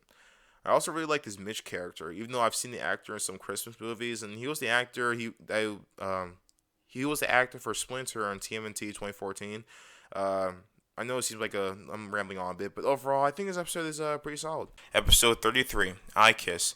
Freddy is made fun of over not having his first kiss. So how do I feel about this episode? I personally think it's pretty good. I believe what really makes this episode work is how clever the plot is. The plot actually moves, unlike the bad or even meh episodes of Season 1. And I really do enjoy how the end of the episode played out by the end. In fact, one detail I like is that even though it's revealed Sam never had her first kiss, at least before the episode started, she lies about having one, even still coming off as dismissive as she just randomly leaves the room. However, what makes this episode really good, and probably the main reason why an episode like this slightly doesn't work, or really doesn't work for that matter, at all, is that Freddy is thrown under the bus for something really petty. I mean, the target audience for iCarly, let's be real, are children and maybe younger teens, so they could probably relate to not having their first kiss, but not only is this teasing a bit exaggerated, but Sam actually gets called out by Carly before their webcast in the end, and it's really gratifying, and overall, really brings up Carly's character a lot. Also, while we're here, I can actually say this now, the acting in Season 2 is so much better than Season 1. I can actually feel what Carly was feeling when calling Sam out. I can even feel Sam's guilt when it happens, even though I think Jeanette McCurdy was already the best actor of the cast in Season 1, if I'm going to be honest. Either her or Jerry Trainer, but anyway. The last scene was really well shot, too. Freddy's just sitting in the balcony of his place just chilling, but still a bit depressed. Sam and Freddy talk, and by the end they agree to kiss just to get it over with, which is a plausible reason. I mean, personally, I wouldn't want to kiss my arch enemy anytime soon, but then again, I already had my first kiss, so what do I know? Overall, I understand why some people don't like this episode that much, but honestly, if you don't take it that much seriously, then you'll find some good qualities out of it. And overall, I think it's a pretty good episode. It's going to be quick. Episode 34, I Give Away a Car. Carly, Sam, and Freddy promise a new car for Neville, their arch enemy, after doing this car deal. Well, since this is a Neville episode, you guys know that I'm either going to think it's decent or I'm going to think it's going to be meh. Well, yeah, it's a meh episode. I'll be fair and say this episode, unlike other meh episodes, isn't mundane, but I just feel that literally nobody here except Spencer is really likable. I understand making Neville obnoxious because he's the antagonist, but I don't know. It seems like in the second half, when the crew ain't whining or being angry or taking long showers, they come off as incredibly irritated, and it gets grating to watch after a while. I mean, it's not like it's unjustified, but even still, it just makes this episode a bit drab, if you will. I will admit, other than the flaws I mentioned, the episode is overall just fine, and that's why, admittedly, it wasn't that far away from being good, but even still, the episode for me is just slightly above average. Episode 35, I Rocked the Vote. The iCarly crew have to deal with a scumbag named Wade Collins because they felt bad over him losing a competition in which they, quote unquote, rocked the vote. This episode, I'll admit, is one of the few episodes of Mr. Schneider's resume that has grown on me over time. I don't even know why, but yeah, at first I thought this episode was meh, but now I find it really, really good. Why? Because the episode is really, really funny. This Wade Collins guy is really obnoxious, but literally everyone around him, except his mother, of course, hates him. Okay, fine, I believe the reason why I considered it meh at first because the episode actually does have a slew of minor issues. The beginning gag with Sam looking for his phone is dumb, but I will admit it grew on me over time. Wade should have gotten actual comeuppance at the end. I just really hate Wade's mom, and it's a minor thing, and maybe, in universe it's supposed to be well made, but the music video that Freddie makes does not look impressive at all.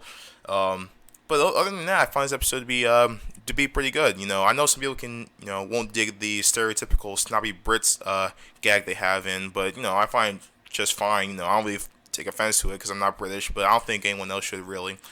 And overall, I find this episode to be pretty funny. Alright, episode 36, I Meet Fred. Freddy says live on iCarly that he is not a fan of the internet phenomenon, in quotes by the way, Fred. Okay, so how do I feel about this episode? I love it. The comedy is literally magic. Oh, who am I kidding? This is an awful, awful episode. 5, 4, 3, 2, bad. Without a doubt, this episode is just... when I say this terrible, it's... like every single way this episode fails. I'm sorry. The story is so dumb and has very, very flawed logic. The comedy ranges from downright mean and offensive torture humor towards someone for basically no reason to not even trying. In terms of literally entertaining the audience, the episode just fails. Alright, so let's just take some steps back. Let's get to the lesser of all the evils in this episode. The Spencer subplot is so stupid. Not even like in the funny stupid, just cringy stupid. To give it at least a little bit of credit, the only, and I mean the only funny shtick in the entire episode is when Spencer buys an ostrich and Carly asks, "What is that?" And he says, "A smoothie."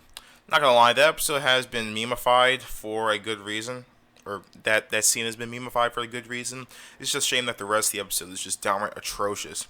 Alright, so let's get to the elephant in the room. The reason why I and so many other people actually find this episode just downright abysmal is the awful, horrible, nasty treatment of Freddy. Okay, so in the beginning of the episode, Freddy says live on iCarly that he is not a fan of Fred. He doesn't go on a rant about him, he's just respectful about it, and then the next day he gets attacked in school. It's not even, just like comedically over the top, like in I Kiss, this just, for me, it's just irritating, just flat out. He gets kicked out of clubs, he gets verbally hurt by people, he's neglected. And yes, I get the joke that he's supposed to be exaggerated, but at the same time, it's literally like most of the episode. Granted, Carly and Sam get some flack for it too, but it's not nearly to the extent of Freddy. It's just nasty, unjustified, beyond cringy, and very dumb. I'm probably going to have a separate video going in depth with this episode because it is one of the worst episodes in the show, just straight up. Oh, what happens at the climax? You would think Fred would apologize to Freddy for everything he's been through, but nope. While Fred is apologizing to Carly of all people, Freddy is just getting beaten up by Sam for not liking Fred. Might I add, by the way, that if I'm going to be honest, I don't see how Freddy's taste of humor is anything more sophisticated or complex, or really any different compared to anything Fred does. If anything, I would say the stuff in iCarly is even more complicated and juvenile than Freddy. But then again, what do I know? I never really spent any of my time really watching Fred videos, so for all I know, he makes Dora the freaking Explorer look like The Walking Dead. Ugh. My point is, Fred should apologize to Freddy, and overall, this episode is just just the bottom of the barrel for me. One joke that has basically become a meme at this point, that's cool. But other than that, just everything about this episode is just wrong and stupid, and I just never want to see it ever again. All right. Let's start now. One, two, three. Episode 37. I look alike. Carly, Sam, and Freddy go meet a boxer named Jackson Colt, but Carly, Sam, and Freddy go meet a boxer named Jackson Colt, but Spencer won't allow them to, so they have doubles of them in our Carly studio as they're doing so. Christ, I cannot stand this episode for one single reason. Literally, the one time Spencer is an actual responsible adult is the one time where he is seen in the wrong. Let me explain. So, like I said, the iCarly crew. Bleh. Sorry. So, like I said, the iCarly crew want to film a show, film a show at the boxing match, but Spencer is too concerned for Carly's safety and doesn't believe that she should go. However, Carly goes anyway, and the double idea they got here is not a bad idea at all. But no, when they get to the boxing match, that's the real issue. When they film the webcast, Spencer shows up justifiably flustered, and it's quite the change of pace, to put it lightly, to see Spencer irate. But then he ends up getting thrown into a table by this big husky dude, Jackson Colt, who kind of reminds me of myself in 20 years. But anyway, basically the blow that this Jackson dude throws at him leaves him unconscious for the rest of the episode. Yes, Spencer is nearly killed for actually being in the right for once. One job, guys. One job. I should mention that I actually quite like this Jackson Cole character, in all honesty. He's so over the top and big that it's not hard not to love him, and his son Kevin is pretty chill. The rest of the episode actually isn't horrible, I'll be honest. The comedy isn't really that abysmal, as I chuckled at a few things such as Freddy's look-alike being a toilet according to Sam, or Sam's recorded quip, I don't know, just bring me a bucket of fried chicken. Those few moments that do make me grin. Those few moments do make me grin. So this episode is better than the last, which really isn't saying much. But yeah, overall the dumb irony here is downright fatal, and I have to give it a 5.432 bad rating. Episode 38. I want my website back. The iCarly crew, like the title says, have to get their website back, as Neville taken their URL and have control over the website. This episode is the definition of meh quality, because it has one big thing I like about it and one big thing I dislike about it. The thing I like is the climax, because it's surprising and also quite funny. Carly gets Neville to sign the paper in return. He gets to kiss her, but he doesn't end up doing so because Carly is taken up by a fishing rod that Spencer ends up having. Which reminds me, I love the subplot with Spencer. It's so nonsensical that I love it, and despite having a bunch of pillows, it's not something you'll be sleep. Oh, okay. It's so not like the plot is so nonsensical that I love it, and despite it having a whole bunch of pillows in it, it's not something you would sleep on. Yeah, sorry, that pun was funnier in my head. However, the main problem is that the premise itself is way too complicated for no reason. Instead of going the route of maybe Neville hacking iCarly or anything along those lines, they go with the idea of him happening to have the paperwork that has him claim the website or something like that. And quite frankly, for the target audience, that's just going to blow over someone's head. Look, I'm 17, so I get it, at least the tip of the iceberg. But my point is that it's just way too complicated. It's way too needlessly complicated for me. Or not for me, but just no, for the target audience. Also, outside of the ending and Spencer's subplot, the episode is not that funny.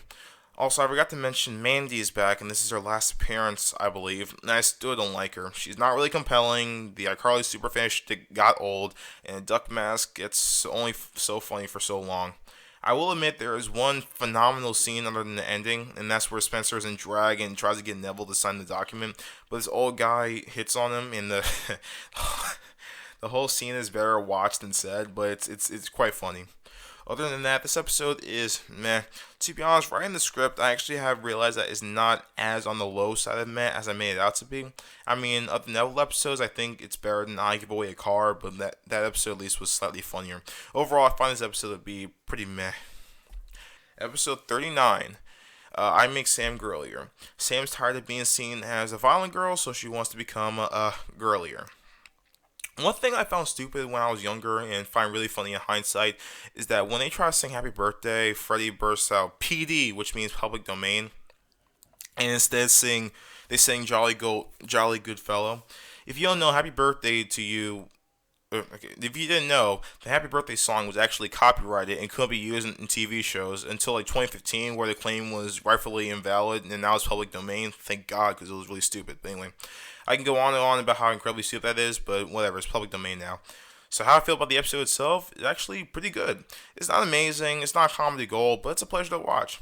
I honestly don't have much to say about this episode. I just find it to be a pretty good and solid episode. It has a nice setup, has a pretty good story, and even has a satisfying and well built up climax. Kind of wish Sam and his Pete dude actually went out for reals, but what can you do? Overall, the episode is pretty funny, has a pretty good plot, and overall, I quite enjoy it. Episode 40, I Go Nuclear. The iCarly crew have to make a project each in which they make something, quote, environmentally friendly. Ironically, this episode's quality is like Carly's old project, a dumpster fire. Yep, 5432 bad episode. There's so many things in this episode that are just annoying and stupid. Kind of like me now I think about it. First of all, like me and teachers' laughing problem, this is relatively a small thing that gets worse within hindsight, but I find it rather lazy that Dan uses the same location when characters are walking outside. What I mean is that when Carly is riding her scooter, she goes down the sidewalk, and apparently it's like the sidewalk in the neighborhood nearby Nick Studios, and it works here, but they use it again 2 seasons from now, and they use it again in Victorious, and it's not a huge deal. I won't dock points for this episode, but what I will dock points for is how just stupid Carly is in the second half. So this one dude, Cal, helps Carly with her project, and this entire scenario blew over my head when I was a kid, and logically I find this whole thing dumb now. Just because something can power fans and lights and such doesn't mean it's environmentally friendly or whatever. Another thing, Freddy having his tech equipment was already stretching it in complete anus pull in iPilot, but him having this compost worm home thingy that comes out of the Matrix or something, I get that he's smart, but more straight A smart, not like fly a plane smart. I can get all past that, and maybe I'm thinking of it a little too less, or maybe too much. However, what really ruins this episode for me is the comedy. First of all, she isn't as bad to say, I mean Fred, or even I will date Freddy, but Sam is kind of annoying this episode. The gag where she takes Gibby's underwear is a little funny, I'll admit, and honestly, the teacher makes the scene worse, but the scene where she presents her project by jamming her thumb into an orange and drinking out of it is just, I don't know, I don't really find it funny, but I just find it incredibly stupid. Even Freddy realizes how terrible it is, but it's all played for laughs, and I find it dumb that Sam got a good grade for it, and I find it dumber that the teacher likes it. Ugh. Like I said, the teacher makes it worse by giving her the A and then giving the D to Freddy, who, yeah, made this whole wormhole thing, like, just out of the Matrix, but but he shouldn't have gone he should have got a good grade over it, really. Also, back to the Cal thing, I would be a little more suspicious if my helper had a generator fuel tank that looks like it came from Area 51 or something. Like seriously. But anyway, overall, this episode is just not very pleasant. Speaking of not very pleasant, episode 41, I Date a Bad Boy. Carly goes out with a bad boy. Yeah. Alright, so this is the second special of the show. Sorry I don't have like a special slide like I Go to Japan. I just kind of forgot, so... But, my god, this episode made me lose faith in humanity. Okay, fine, it's a little exaggerated, but... Oh my god, I hate this episode. Alright. Originally, I was going to do a whole scene-by-scene breakdown, and not only am I trying to get this review done as soon as possible, really, but also, honestly, I don't think this episode deserves it, because the main thing about this episode is that the writing is very, very hackneyed and lackluster. So I'm just going to state my grievances with the first half and then my grievances with the second half instead of just, doing the whole scene breakdown. So the first half, in the most twisted logic possible, really, instead of pressing charges towards Griffin, Spencer takes him under his wing, despite him stealing his freaking motorcycle in the beginning. Like, what? That reminds me. Good God, Spencer's such a moron in this first half. Instead of being relieved that Carly and Griffin didn't, have a one night stand or something, Spencer comes in the room shocked that those two end up kissing. Like Spencer, what do you expect? They're teenagers. If you leave them alone, a boy and girl who are heterosexual, then do you expect them not to? Anyway. Plus, this whole confrontation from Carly and Griffin somehow gaining Spencer's respect at the end is just this episode, man. Now, in regards to Griffin, he's such a boring plank of wood in this first half. If Dan Schneider thinks that being a bad boy means being as boring and generic as possible, then mission accomplished. I can buy Carly and Griffin falling in love when they are alone, but still, the entire episode really is just them being lovey-dovey and kissing, and it's just so hokey. Ugh. What about Sam and Freddy? Well, the subplot sucks too. They have this whole deal where Freddy gets scammed into a contract, but like most subplots in the show, it's really pointless and just there to fill time. Alright, so the first half sucks on its own, but then there's the second half. To be fair, the first half, the worst I can say is that there's incredibly stupid logic and it's really stupid to watch, but there are merely some funny jokes like Spencer ordering a smoothie and getting frustrated about the bagels. The second half is where the episode goes from pretty bad to downright atrocious. Yeah, I'm just dropping it now. This is a 5-4 bad episode. The second half of the episode has a subplot where Sam has a recurring dream, and while I guess it's more amusing than the previous subplot, it's just there to fill time, really. Anyway, Carly finds a secret about Griffin, in which he has this whole collection of stuffed animals. Honestly, I can just stop right there, really. The rest of the episode has Carly, Sam, and Freddie make fun of this guy for collecting stuffed animals until eventually Griffin breaks up with her. Okay, so, one, do you think that collecting stuffed animals will give Griffin more personality overall in this thing, but nope. First half, there was no mention, not even a hint of him loving these stupid dolls. It's literally like there's two separate episodes just mashed together haphazardly. Number two, it is weird that Griffin collects stuffed animals in the first place. Let's be honest, yes. But what gets me is that Carly, the girl who literally has a web show in which they probably do even wackier stuff just for fun, which at times could be questionable, it completely is against her bad boy boyfriend collecting animals. Like, ugh. Number three, the rest of this episode is just really filler. It's really just trying to take a dump on Griffin's personality and it's making that Carly trio seem very unlikable. And lastly, number four, like I've said, it's just so mean-spirited. I wouldn't say it's nasty because it is a kid's show. It's not like Griffin was depressed or anything and Carly talked bad about him, but ugh, I just can't stand it. I know this episode has me rambling more than before and they're not really, concrete with everything. But man, this episode is just one that just gets worse over time, if I'm being perfectly honest. The writing is just beyond awful. The story on both halves are just awful. It's just very bad and has a really bad tone to it. Honestly, before writing this, I would say I Meet Fred is worse than this, but I don't know. I can't really decide which one's worse. Episode 40, I reunite with Missy. Carly's old friend Missy comes by and tries to replace Sam as a friend. Once again, there's a character here that does what she does with no motivation whatsoever. Of course, because the status quo is God at this point. Missy wants to try to be outright Carly's only best friend. In the end, she gets caught, and I'm just wondering, was there really a problem with Carly having another best friend to begin with? The most small thing that bothers me at the end is Carly says something like she has only one best friend, in which she refers to Sam, but I'm like, I thought Freddie was a close friend of yours too. A minor thing, but I don't know, part of me just gets bugged by that. This Missy character is really unlikable, not compelling at all, which is what they were going for, but at the same time, I feel this plot is very, very predictable, honestly. In terms of jokes, there's nothing here that's really that funny, to be honest. Heck, one of the jokes completely fails because of its inaccuracy. At one point, Sam says that this old box of chocolate is older than the Fresh Prince of Bel-Air or something, and it's not. Apparently, the box is from 1992 or 1993, and yeah, the show started in 1990. One job, guys, one job. Despite my pessimistic attitude, I think this episode is meh for one single scene. The scene where Sam comes to Freddy for some help. Sam asks Freddy for some help to get rid of Missy, but Freddy's reluctant to do so. However, in the end, Freddy gives up this boat trip for Missy so that she can go away. It's a really good setup, and it's really nice seeing their friendship evolve. However, other than that, this episode has a lot of things that bother me, but I wouldn't say it's bad per se. So, it's slightly below average. Episode 43, I Take on Dingo. The Carly crew go to this studio called Dingo Studios because they stole some of their ideas. So after the last couple of episodes being some that I don't really fancy very well, or well at all, thankfully I can say this episode is one of the best in the season. Yeah, it's really good. The setup alone is what really sells this episode for me. I think the idea of a crew parodying, or I guess outright stealing iCarly's ideas is perfect. However, what sells even more is the comedy. This episode is really, really funny. From Freddy and Spencer trying to find Charles Dingo's frozen head and freaking out looking at it, to the garbage hotel room that they go to the randomness of this some hobo named Hollywood to be there, there's a lot to love here. Also, this is from what I could tell the debut of the butter sock, which is literally a sock full of butter, which is Sam's main weapon here. And it's really funny when she just randomly hits some studio guy, and then eventually he just kind of gets used to it, so he just falls on the floor of himself. And this episode is just overall a joy to watch. Episode 44, I Must Have Locker 239. Everybody at Ridgeway High School, or junior high, I don't really know to be honest, wants to have locker 239, which is just a big locker that seems like the perfect party place, I guess. Oh boy, so let's just get the few things right about this episode first. The episode is actually decently funny, from Gibby having to be tested for his horrible guess on how many fat cakes were in this big tank, to Carly's terrible bunny, to that Carly and Spencer subplot overall. The main problem, once again, it just continues a shtick of Sam being in the wrong over Freddy, but ends up being on top, and that alone makes it a 5-4-3 too bad episode.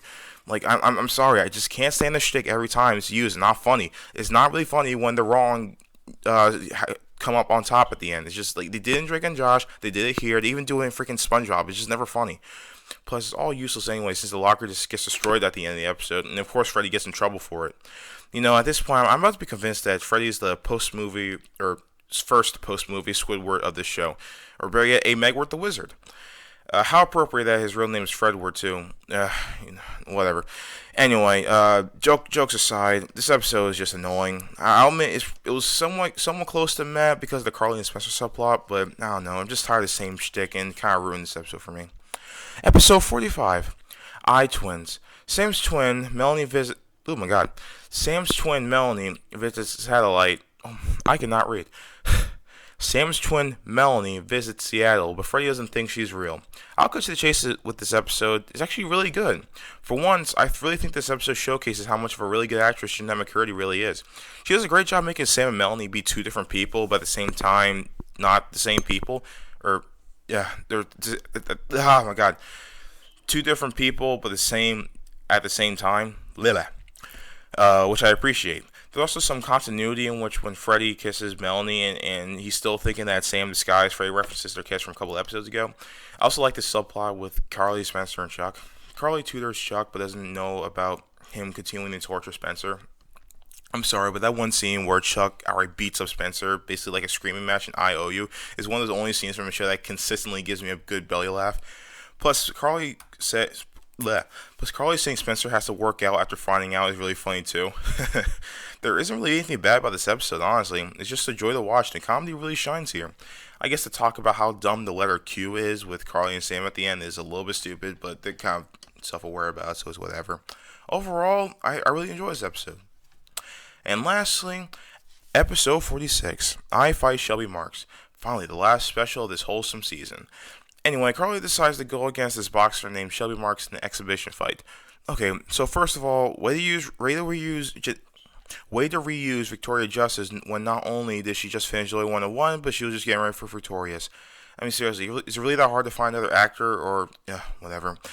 Fortunately, that's the worst I gotta say about this episode. And thankfully, season 2 ends on a good note. To be honest, this episode was kind of close to getting a meh rating, but after some deliberation, I find it a pretty decent special. Despite the laziness of casting when it comes to Shelby, I actually do like this character. And also, I like Neville's integration to the episode. I do like the subplot in which Spencer has these side effects after being treated for a cold, and it's really funny. I also think that Frey's awkwardness towards Shelby is cringy, but for once it's actually intentionally, so it's funny. And it kind of hits too close for me in the meta sense. Anyway, the fight itself is dumb, but again, that's the point, so I'm not really disappointed. Also, this episode has a really satisfying ending in which Carly, Sam, and Shelby beat up Neville. Also, Neville's comment that he's not scared of Carly, but he's scared of Sam cracks me up. Overall, this is a pretty good episode. I'm glad this episode ended on a good note. Episode 47, I Think They Kiss. Sam spills the beans to Carly that she and Freddy have kissed. So yeah, this was around the time I started to watch the show consistently, so I remember all the promos and all that, but I digress. How's this episode? Well, the funny thing is with this episode is that as it's intended to be, it's solid the way it is, but when you look at it from a different angle, I actually think it's so much better. What I mean is that this episode is really a sequel to I Kiss back in season 2, so it has that episode in mind. Me and the writers assume that the audience know that Sam and Freddy kissed in that episode, which is fine. But one time I was watching this episode, and I actually think it's funnier and works even better as a standalone story. Had I Kiss not been a thing, I think this would have been even better ambiguously. It would have been very interesting to see these two, going at each other all the time, and no one knows about this little secret but them until now. I know I'm rambling on a bit, but either way, it's a really good episode. Everyone's portrayed rather fairly, Sam's not too annoying despite this premise kind of being based on her. The plot is straightforward, and there's some pretty good comedy here. The part where Freddy pins down Carly is a nice little nod to when Carly pinned down Freddy, and I promise not to tell. The whole subplot with Spencer and these prisoners is also really funny, such as the one dude's weird fetish for stabbing, to the one guy always ready to kill Spencer with his bare hands. Also, the ending scene where Carly, Sam, and Freddy are trapped in duct tape is really funny too. If there's one thing I don't like is that Carly is a little bit too overbearing in the second half.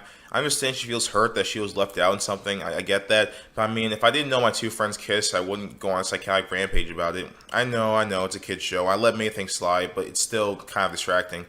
But anyway, it's still a good episode. Episode 48. I Cook. The trio put some cook named Ricky Flame into crippling depression because they beat him in the cooking competition, basically. I'll just get to it. This episode is really good. The thing with this episode is that it's dramatic, but completely on purpose.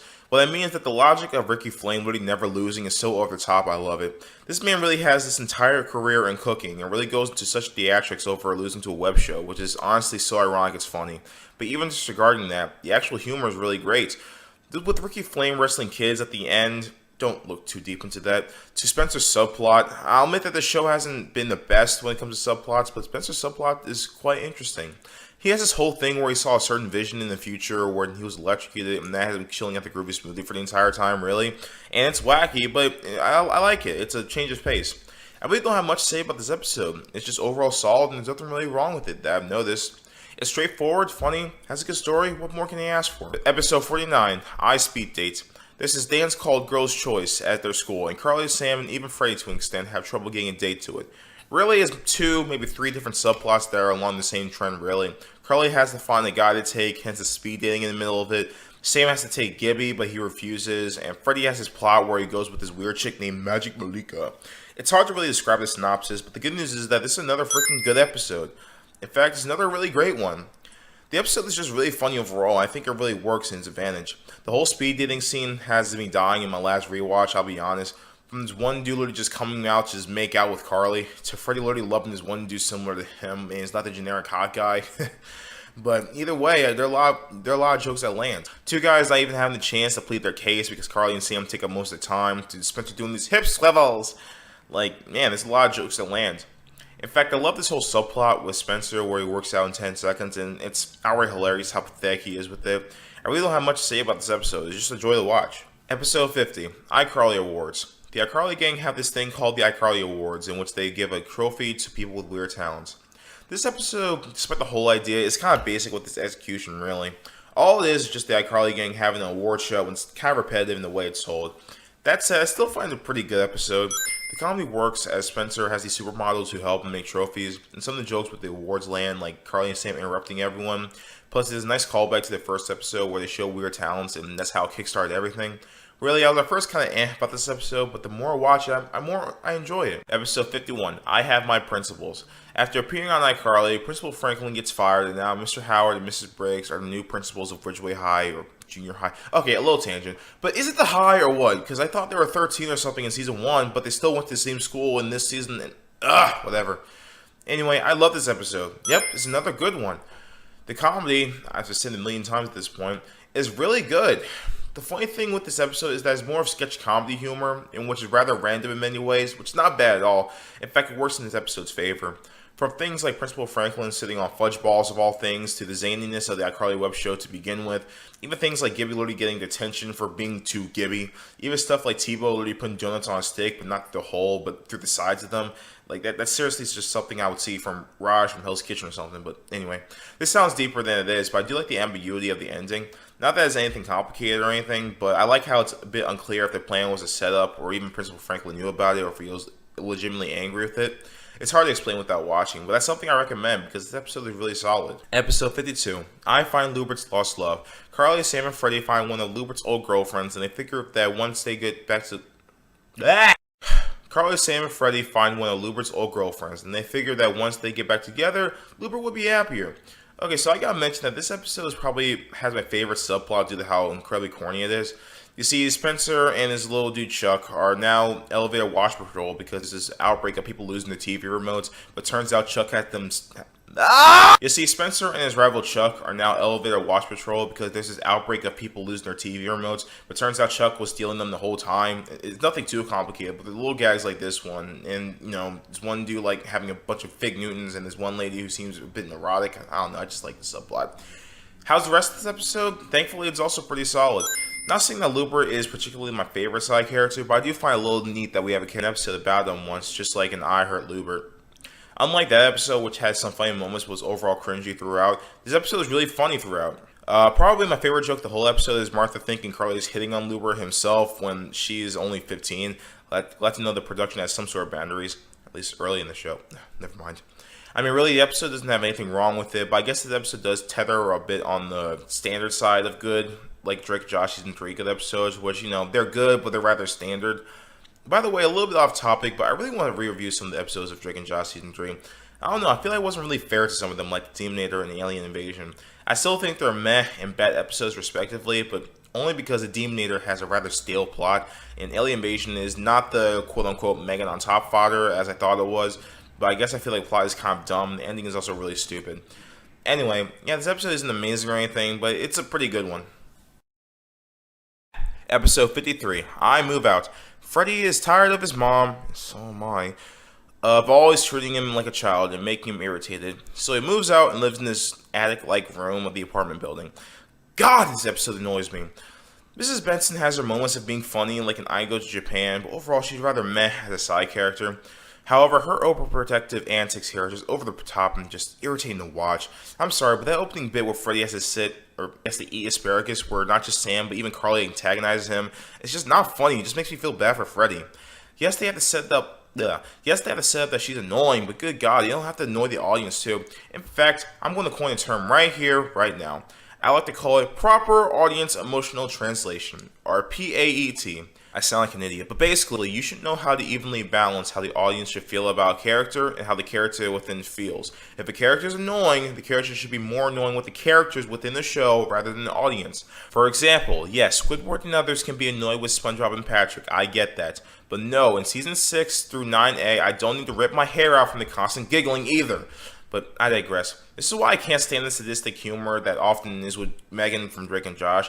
Seeing the wrong come out on top is already irritating for Drake and Josh themselves. It makes me irritated too. God.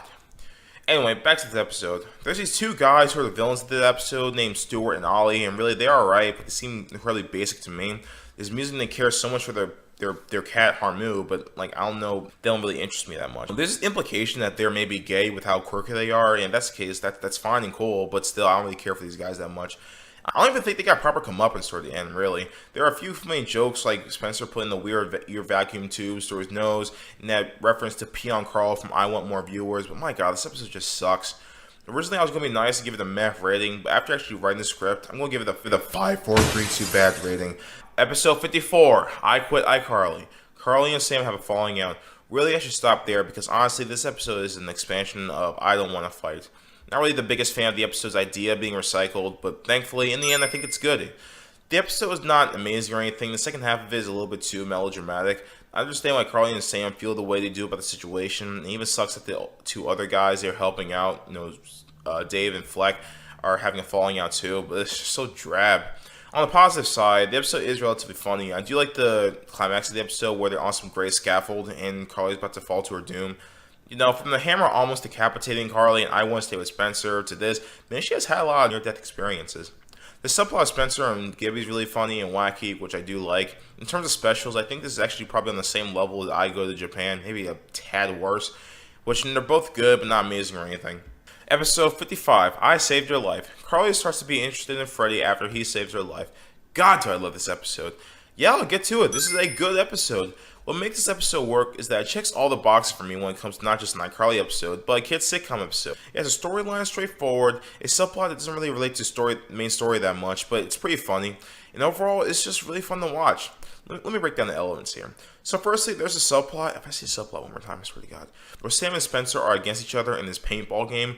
While it's nothing really amazing or anything, I'll be honest, it's amusing to see how they both try to get each other. The ending where the mailman has a little lollipop is funny. What sells the episode, obviously, is the main story, though.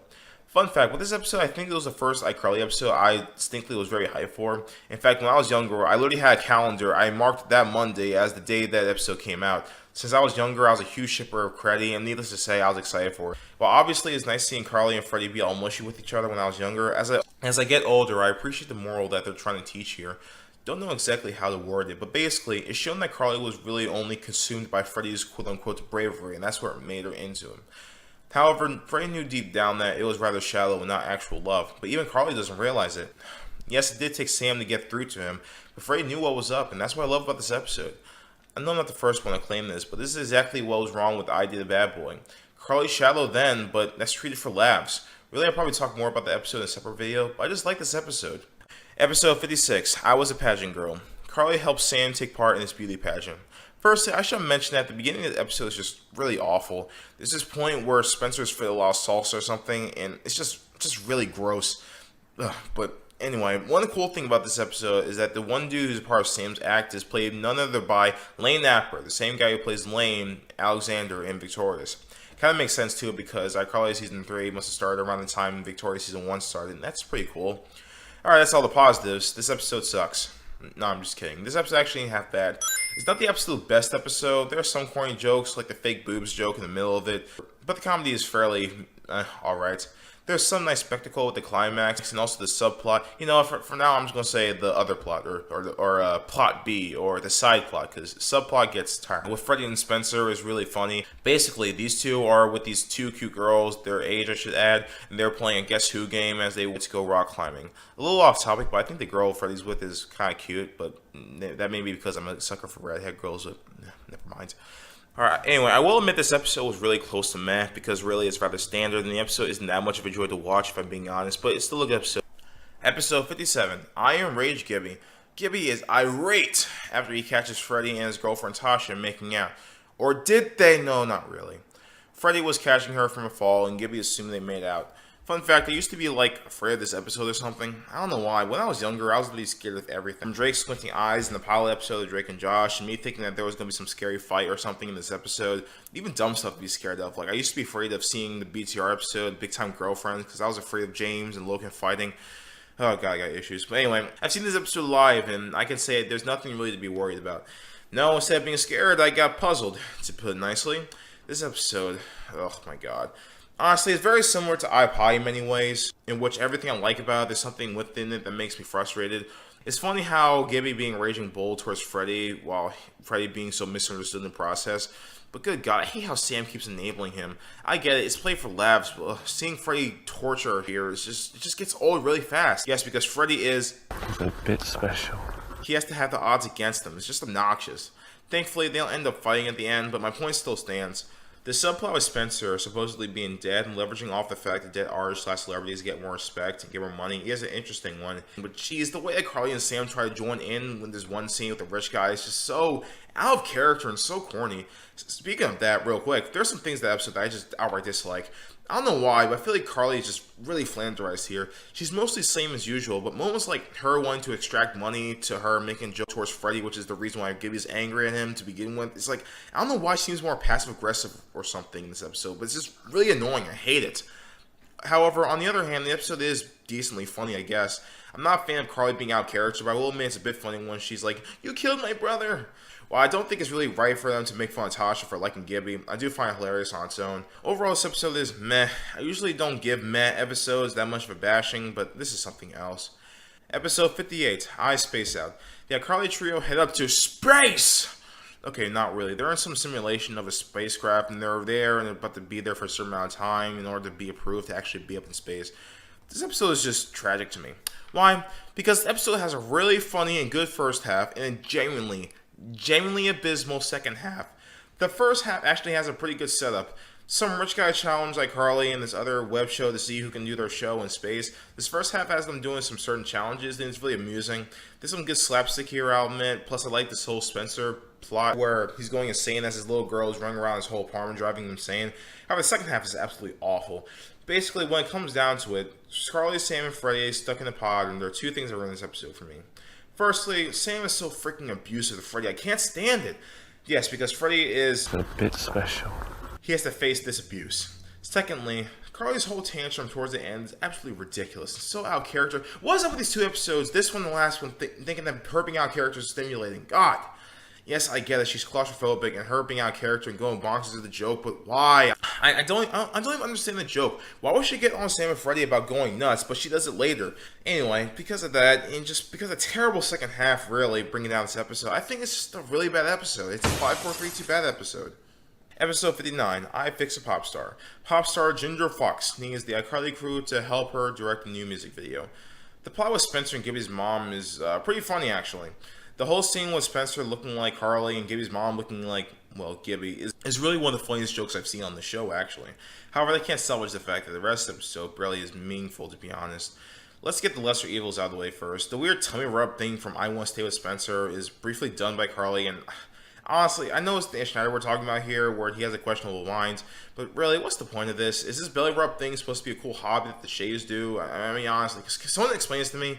Okay, next, this Ginger Fox character is just so annoying, and I guess that's the point, but it's just not really funny. She's very unlikable, and everyone around her is annoyed with her too, but like I said, PAET. Just because the characters are really annoyed with her doesn't mean I have to be annoyed too. All the heroes in Avatar hated Azula, and the audience was supposed to root against her too, but she had layers so that she can't be totally hateable. God, I digress. The season where she throws a freaking fork at Freddy's shoulder would be probably funny for others, but for me, it's just a random scene that already proves my point that she's an unlikable, terrible character. The writing in this episode also isn't amazing or anything either. The Gibby Spencer face joke is great, but everything else isn't that amazing or anything, other than the oh amazingly stupid thing from Sam. I guess the crew dissing Ginger actually doing her performance at the end is pretty alright, I guess, but I'm really stretching it. Overall, it's not a bad episode. It's watchable, but I think it's still a meh episode. Episode 60, I Bloop. Miranda Cosgrove and Jerry Trainer have a hissy fit over who has the most screw-ups, basically. Yeah, there's no real plot to this episode, as it is the first blooper clip show of the Schneiderverse and spoil. As it is the first. Episode 60, I Bloop. Miranda. I said Miranda. Miranda. I can't. Episode 60, I Bloop. Miranda Cosgrove and Jerry trying to have a hissy fit over who has the most screw-ups, basically.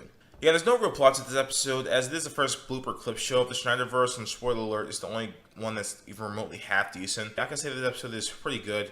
I don't really have much to say about this episode. It's not amazing or anything. It's just a decent clip show that has a bunch of bloopers, and, it's relatively funny. This is a pretty good episode. It really is. And what more can you ask for? It's relatively funny and relatively entertaining. Episode 61, I Won't Cancel the Show. Sam is in juvie, so Carly has Spencer to help her out one night with this episode. So you would think that the episode with my least favorite character not there would be pretty good. But nope, this episode kind of sucks, because it's rather bland and forgettable and doesn't really hit with jokes. And then because I already grossed through the entire thing, the episode for some reason just is consistently gross throughout the entire time. The sour milk and Lubert's man purse to Gibby brushing his teeth with mustard to the whole creamed fish thing at the end, it's just freaking gross. There's a lot of what I like to call only at the end Schneider moments, in which there's a lot of feet stuff here, and if you have a fetish, you do you. I'm not going to judge, but don't push it on your work and make it obvious. Like, yes, Tarantino included. Also, otherwise, the episode is just really boring. The comedy doesn't work, the episode's just gross, and everything is just frivolous extra stuff. Definitely one of the worst episodes of the season. And yes, I think it's a 5-4-3-2 bad episode. Episode 62. I Believe in Bigfoot. The iCarly gang go through some forest in which Carly tries to find Bigfoot and tries to find this thing called a beef coon. Oh, this episode just sucks. 5-4-3-2 bad. This episode literally, and I mean literally, checks the boxes for everything that I needed for a bad iCarly episode. A bland and basic story, check. A lackluster comedy, check. At least one or two unlikable characters, check. Now we have the template for season 3 bad episodes, where Carly is somewhat flanderized, check. We also have the extra benefits of having an incredibly stupid premise. Why on earth should I ever care about an episode in which the main cast tries to look for frickin' Sasquatch? To be fair, even the episode mocks the absurdity of the concept at points, like with how Sam's very passive towards the whole thing, and this dude, Dr. Sidney Van Gerben, is a complete lowlife who's literally dressed in a Bigfoot costume at some point. But overall, the fact that Carly, of all people, who has rather fair intelligence, think that Bigfoot is real speaks volumes. Speaking of that, there are some funny jokes like Spencer having beefcoon.org in the web show, and Dr. Sidney Van Gerben being dressed in a Bigfoot costume to begin with. Even small things like Gibby saying, "You watch your mouth, or I will watch it for you." To this kid named Kyle was really freaking hilarious. There are funny moments, and yeah, this episode is overall funnier than I Space Out, even most of the bad season 1 episodes, but it's still lacking. What else can I complain about? Oh yeah, how about the fact that Sam is kind of unlikable here, as usual at this point, but whatever. Lastly, the plot itself is just so basic and boring. Literally nothing happens. They're in some woods for 70% of the time, and I guess it's cool to, see some new scenery, but it's just so generic, and, like, why should I care about the antics with Bigfoot, these hiker dudes, and, this episode just sucks. In my last rewatch, I was reconsidering my thoughts a little bit, because, I did find a little bit more funny jokes that did land, but it's just too stupid for me. It's just so basic. I just hate it. Ugh. Episode 63, I Psycho. Carly, Sam, and Freddy are trapped in the basement of the psychotic girl named Nora Dershlit. Fun fact, the actress of Nora and the actor of Luber got married a couple years back, so that's something. Jesus Christ, I forgot how terrible this episode is. Yep, this is another 5-4-3-2 episode, and this is a really bad streak, unfortunately. In fact, it's probably the one episode I'm surprised at how much I hated, because I enjoyed it when I first watched it about a decade ago. So let's get the positives out of the way. I do semi-like the whole Spencer and Gibby subplot. It's funny seeing them break things. Even it's funnier knowing it all started through a broken countertop. Also, Gibby literally dying inside over not being at camp is just really funny. However, that's about it when it comes to positives. This episode is just so unfunny, it hurts. I chuckled at a few jokes. Most things are just so annoying and corny, but not in a good or zany way. I also really don't like this Nora Dershly character. Yes, I get it that she's lonely and such, and then her having that Carly crew over to a place makes her kind of popular. But, like, does she not realize that her going nuts like this just puts her back in square one? There are some frankly stupid things here. The whole catching a fly bit in the beginning is just so dumb, it's not even funny. When has Carly ever been the type to not kill a fly? Like what? And other things like the whole Freddy trying to kiss Nora through the screen, which amounts to literally nothing. The things like Nora randomly kissing this character that's played by Danielle Monet. What's the freaking point? Overall, I hate this episode. And last but not freaking least, episode 64. I Beat the Heat. The gang are incredibly hot during a heat wave in Seattle, so they use these Norwegian tubes to provide cool air. Does iCarly season 3 end on a good note? Nope. 5, 4, 3, 2, bad. Ugh. This episode has always been annoying for me to watch, even when I was younger. There are a few moments like Freddy having to adjust a seat when talking to some girl that he likes, and the "I have angina" line that are pretty funny. Other than that, this episode just freaking sucks. However, the big problem here is that nothing happens. The episode basically amounts to them complaining about the heat in the beginning, and then they find cool air, and more people barge in time. And then more and more people barge in as time goes. And then at the episode, Carly pulls out this quote-unquote unity speech at the end. One thing to note is that Griffin from Idea Bad Boy is back. And yes, I guess if he's in an episode, it has to be terrible. Yes, including the revival too. One little detail I kind of like is despite the fact that Griffin broke up with her, she wasn't down with kissing him when he tried to make a move on her. Most of the jokes aren't funny. Sam is incredibly obnoxious. It's not funny seeing old people help her out. And once again, they're reusing actors from iKiss, so just stop reusing your freaking actors. Even when I was younger and easily impressionable, I still didn't like this episode. I got a hot room. It is Carly's birthday, and Spencer gets her a gummy bear lamp, and the lamp unfortunately catches on fire and burns Carly's whole room. So with this season, even Victoria's season 2, which I'll get to later, I feel like around 2010 was like a transitional period, if you will, from the classic Dan Schneider content to the modern Dan Schneider content. It'll be more clear with the next couple episodes, especially the next season, but seems that starting with this season, the writers tried to aim for somewhat of like a wackiness, somewhat sketch comedy-like approach that Dan Schneider's earlier shows have. I'm inclined to say they're trying to replicate the magic of Drake and Josh, but in all honesty, it seems like they're trying to have these wacky scenarios like in All That and The Amanda Show or something and pad it out as episode formats. It's really hard to explain in great detail, but I definitely got a different feel from this season compared to the previous seasons. Even when I was younger, I'd noticed that something was just different about the feel of the show compared to the previous seasons. It's even reflective in the new, more electronic-sounding transition music. In the first 3 seasons, the transition music was these guitar riffs that sounded pretty nice, that were similar to Drake and Josh, really. However, now the actual guitar riffs are replaced with these synthy, like Sonic Forces-y electronic riffs.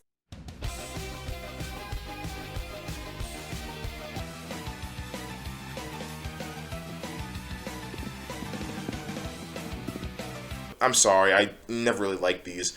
It just seems so tacky to me. Like, it just sounds off. You just go from, to like, it just sounds so, ugh. But I digress. I should be talking about the episode at hand here, and the episode itself is pretty good, though I'll be honest, it has its flaws. On the plus side, the episode has a really nice vibe to it, if that makes sense. It has Spencer going out of his way to really make Carly have the best birthday here, and it's really nice to see. I also like how Sam and Freddy aren't really argumentative in this episode, which is pretty refreshing, not gonna lie. I should also mention in this episode, Gibby starts to become a main cast member. I feel overall meh about it, I guess, but I think that he's pretty alright in this episode. Let me tell you, though, I really like Spencer in this episode. Granted, I like him in majority of the episodes, but I love seeing him try to make big gestures for his sister. He seems very genuine about it the whole time. Not to mention, I do like the haircut he got at the beginning.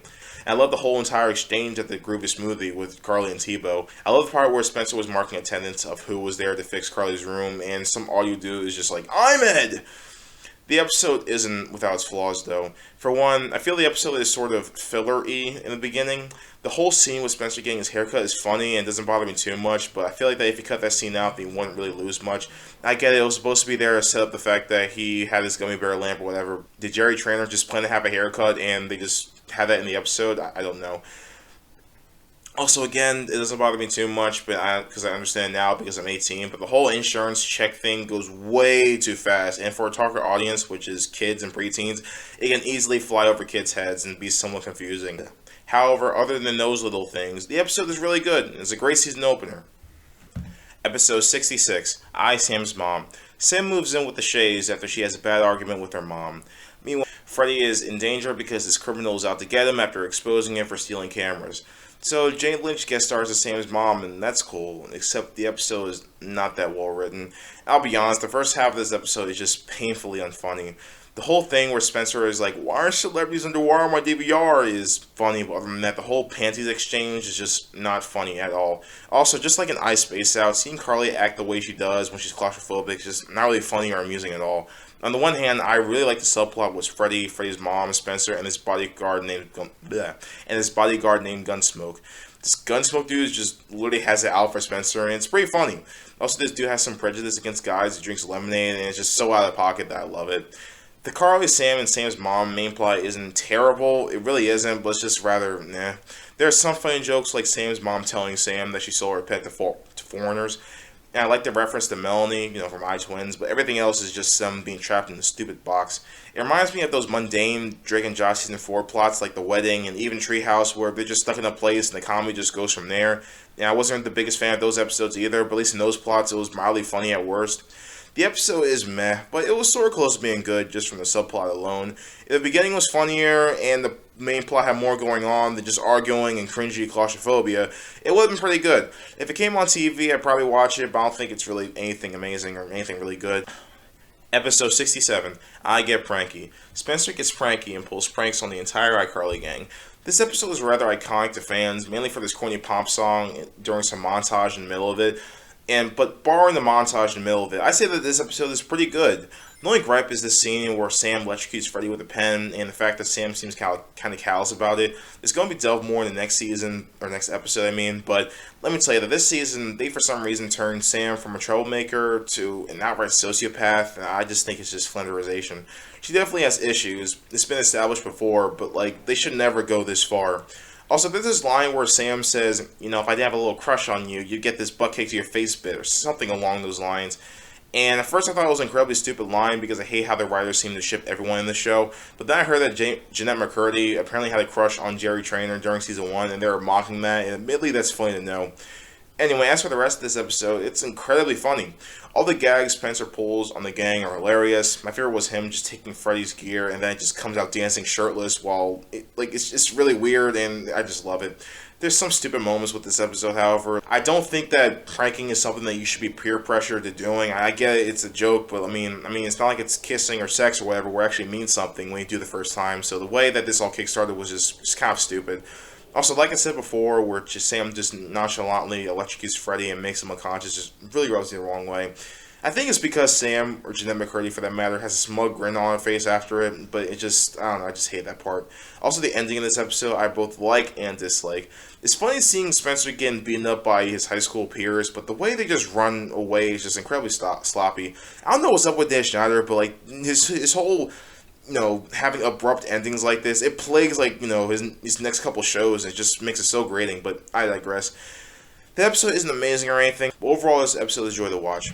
Episode 68, I Sell Penny Tees. Curly, Sam, and Freddy have to sell these shirts called penny tees, but they have different ways of making them.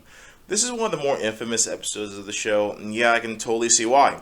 I'm well laid out there. I may not have loved Sam in the first 3 seasons, but this season, like I said before, she goes from a troublemaker to a sociopath, and it's just really, really upsetting to see. This season, she literally has children work in sweatshop, or this episode, she literally has children work in sweatshops to make shirts, and it's like, I get it, it's supposed to be horrible, and supposed to be kind of a joke, but exactly what's so funny about the situation? To be absolutely fair, the episode does have its moments. For example, Sam literally slapping Freddy in the face for virtually no reason was sort of funny. And it's one little thing, but when the kids leave Carly and Freddy's workshop, there's literally this one kid that's just sleeping, and it's in the background, so nobody acknowledges it, but my last rewatch, I thought that was pretty funny. Also, Sam telling people to shut up at the end is pretty funny, but however, a few funny moments can't save a otherwise really terrible episode. 5, 4, 3, 2, bad. I don't think it's a sin against humanity or anything. I don't think it's as bad as people say, only because it did make me laugh a few times, which is more I could say for episodes like I'm Your Fred or I Date a Bad Boy.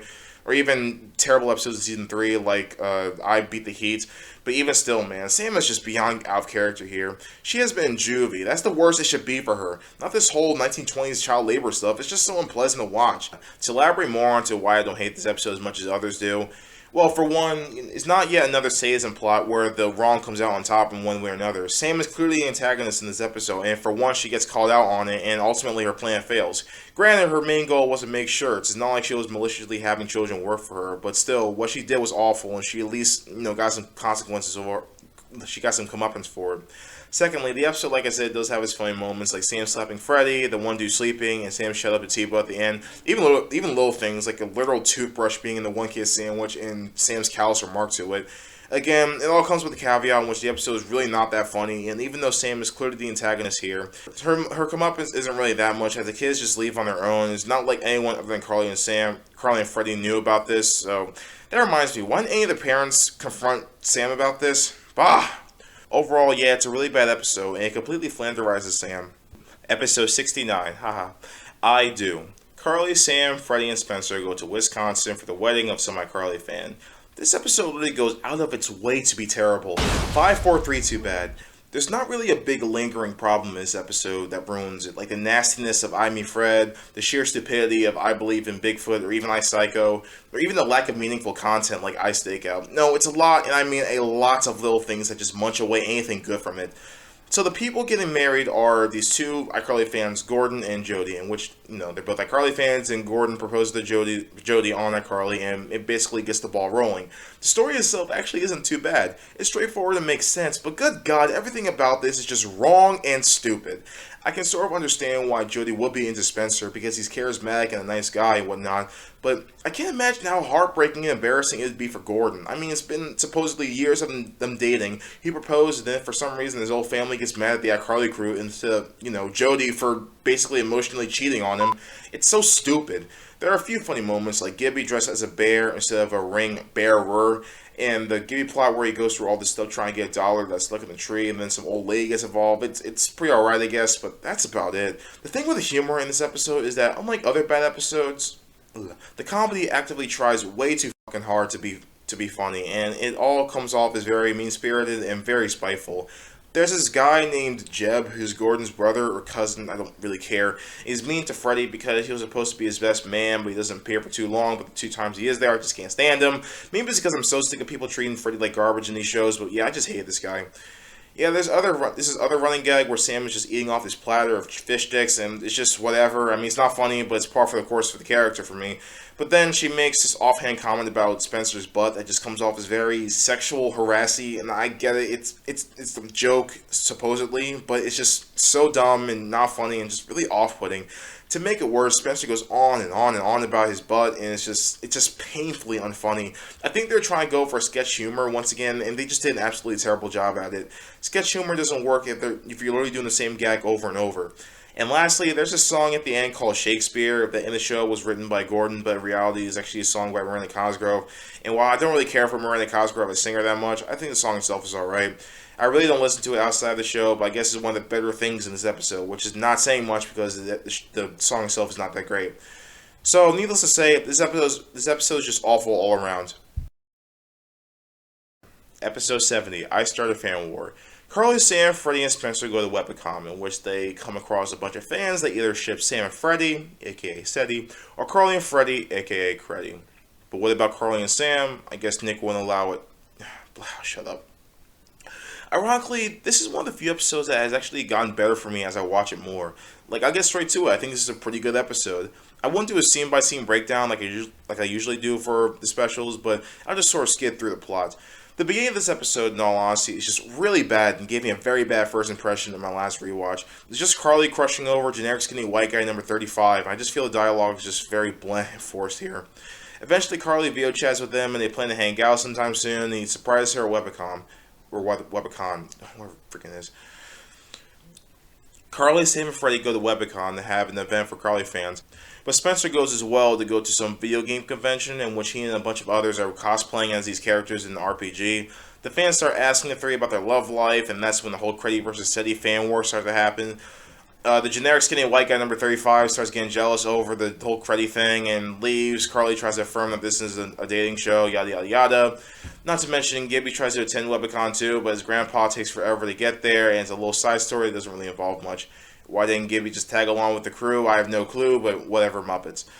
The reason why I quite like this episode is mostly because the humor quite works. I think the Ghibli subplot has moments of being really funny, even though it really doesn't amount to anything, such as his grandpa literally driving off with a cashier at the door. I think the Spencer subplot is incredibly dumb, but that's basically the point.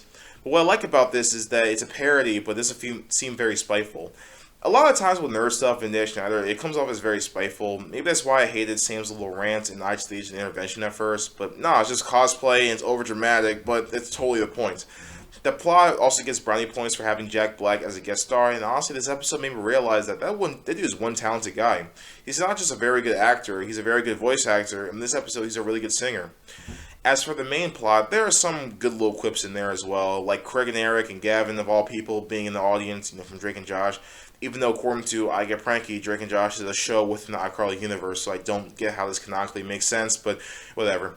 Not to mention the audience members throughout really cracked me up. Also, admittedly, I think Sam actually is kind of funny in this episode. She's not overly spiteful to Freddy. I find it funny when she was just like, it's true, Carly and Sam are deep in love, right in front of the skinny generic white guy number 35.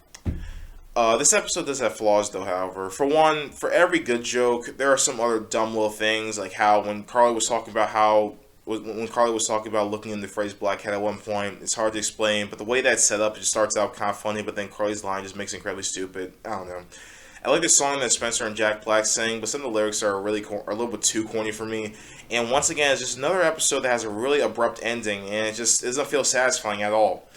It's just another stupid ending where something happens and the trio just leaves. This happens a lot with Drake and Josh season 4, and it's like, I don't know why the team thinks that this makes a satisfying ending. Like, you need a resolution to your story. Like, that's it. You can't just leave and just expect the conflict to just, whatever.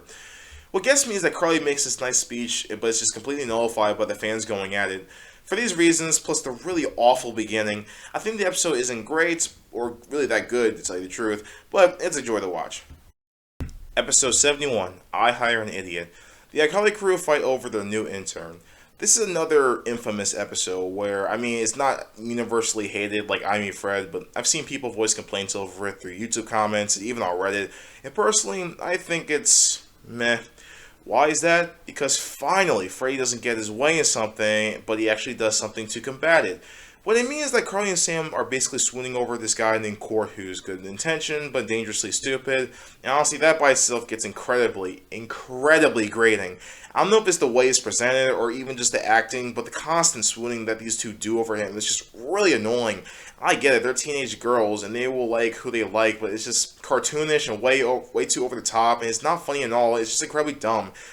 It doesn't help that if it weren't for the fact that he's nice and has a sort of personality, I just call him generic skinny white guy number 47. Not to mention, it seems really out of character for Sam to act like this. Like, Carly I get because she likes Griffin and the Bad Boys or whatever. It just doesn't seem really, I don't know, it seems really off seeing Sam act like this. Maybe it's because I'm not used to seeing her act girly again and not a freaking sociopath after seeing a majority of the season, but it had to be said. However, what saved this episode is that Freddy has a pretty nice plan. He brings his own hot intern who's dumb as well, but later on it's revealed that his intern acted dumb so that Carly and Sam could fire Court, and it's brilliant. Honestly, just him doing this plan alone makes me not want to hate this episode. The episode has its funny moments as well, like the subplot with Spencer as he tries to get a sculpture in some art museum to prove he's not a loser to his granddad, plus Spencer stepping on Freddy's pizza. I said Spready. Plus, Spencer stepping on Freddy's pizza in the beginning was pretty funny. Also, with this season, the show starts to get more detached from the web show aspect. It gets worse in the next seasons, but this episode, it is nice to see them actually talk about something regarding the web show again.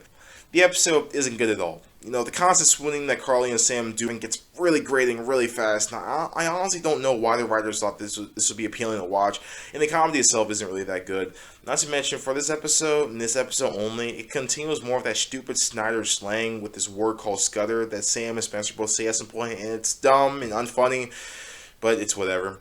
Overall, the episode is meh, but I can understand why people don't like it. Episode 72, I Pity the Neville. After Neville has a massive fall from grace, the iCarly gang celebrates. However, Neville comes to them asking for their help, and while reluctant at first, they try to help him out. If there was one episode that kind of solidifies the shift in direction when it comes to the writing of the show, it's this one right here. Three things specifically. Firstly, there is no real subplot of this episode, but unlike previous episodes with no subplot, it's incredibly self-aware and meta about it, but in the dumbest way possible. Randomly, Spencer is just sitting there and it's like, I want something to do. Like, I just have nothing to do. And what gets me is the vibe that I get from this is just the writers acknowledging that they don't know what to do when it comes to subplots or just Spencer in general. And quite frankly, I find that lazy. Pointing out your problems does not fix them. Secondly, I guess thirdly, while this problem isn't exactly new to Mara Dan Schneider, there's a sort of nastiness with this episode, both in tone, both in tone and in what's actually going on. In terms of tone, I understand why they did it, but them literally throwing a party at Neville's expense is a double-edged sword. On the one hand, it's reasonable and it's amusing, but at the same time, it just seems kind of cruel that when someone is basically getting canceled, there are just a bunch of people actively celebrating it.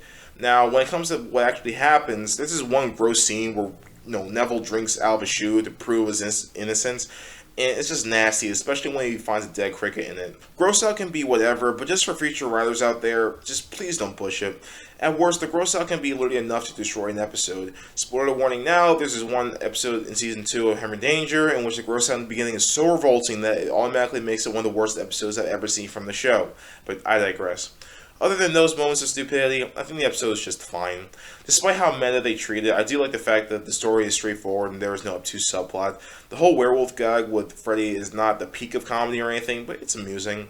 It's kind of like Sam's Mom, where if this episode came out on TV, I'd watch it, but critically, I don't think it's a very good episode. Episode 73, IOMG.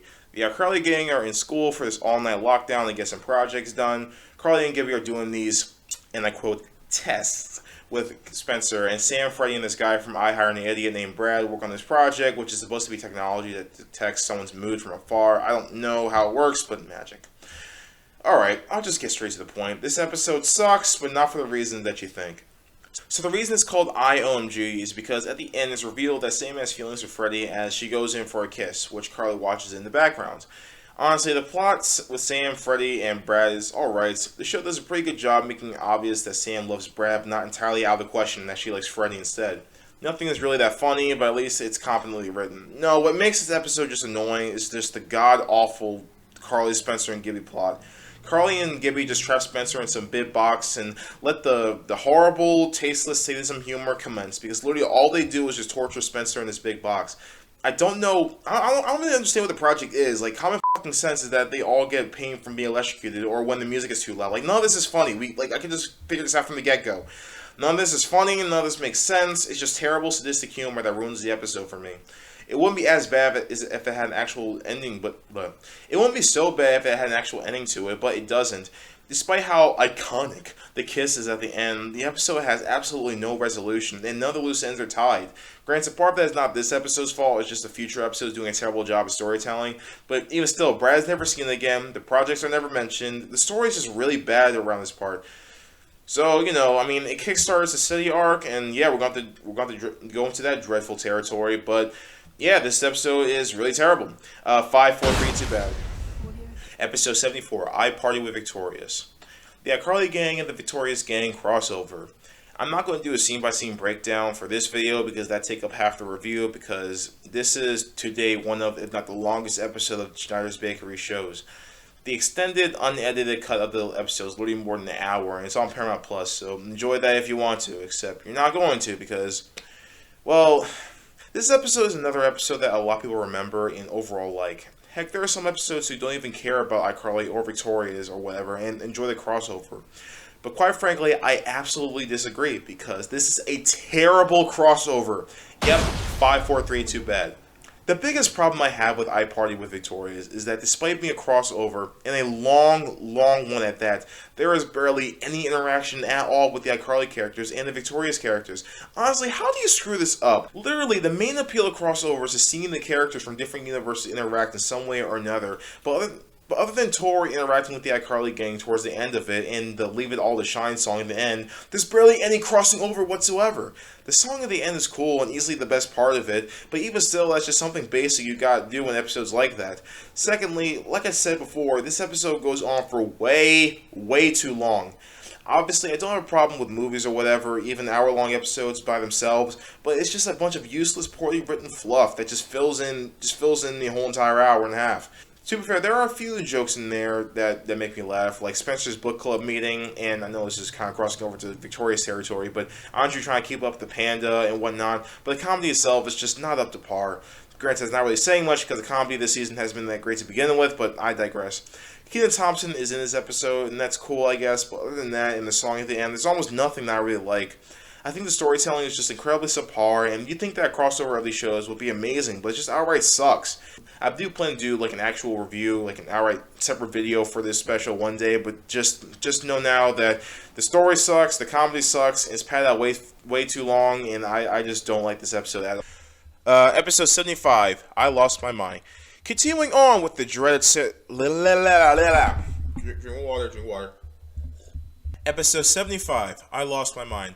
Continuing on with the city arc, Sam checks herself into a mental hospital, so Carly, Freddie, and now Gibby have to rush to bust her out of it. This episode, and the rest of the city arc for that matter, is just one of those episodes that just gets worse the more and more you see it. I mean, the setup of the crew going to the mental hospital isn't bad by itself, I guess, but it's the fact that Sam, Sam's all being here by herself for that matter, checks in this hospital for literally liking Freddie, and they actually just let her in, like what? I don't even think it's like inherently a bad idea that Sam gets some sort of professional help, because we've seen this entire show that not only is she very aggressive and whatnot, but she has a very troubled home life and has some issues to resolve. But man, just the way they go on with it is just so idiotic, and she's only here because she's spiraling over liking someone. I mean, just come on, it's so dumb. This episode isn't really that funny either. I mean, Jim Parsons from The Big Bang Theory guest stars this episode as a mental patient named Caleb. And I'll give him this much, he does have his funny moments, like him laughing at the stag scream, his reaction to Spencer kicking him in the leg, but other than that, the comedy's pretty weak. Needless to say, do I even need to mention that it's a 5, 4, 3, 2 bad episode?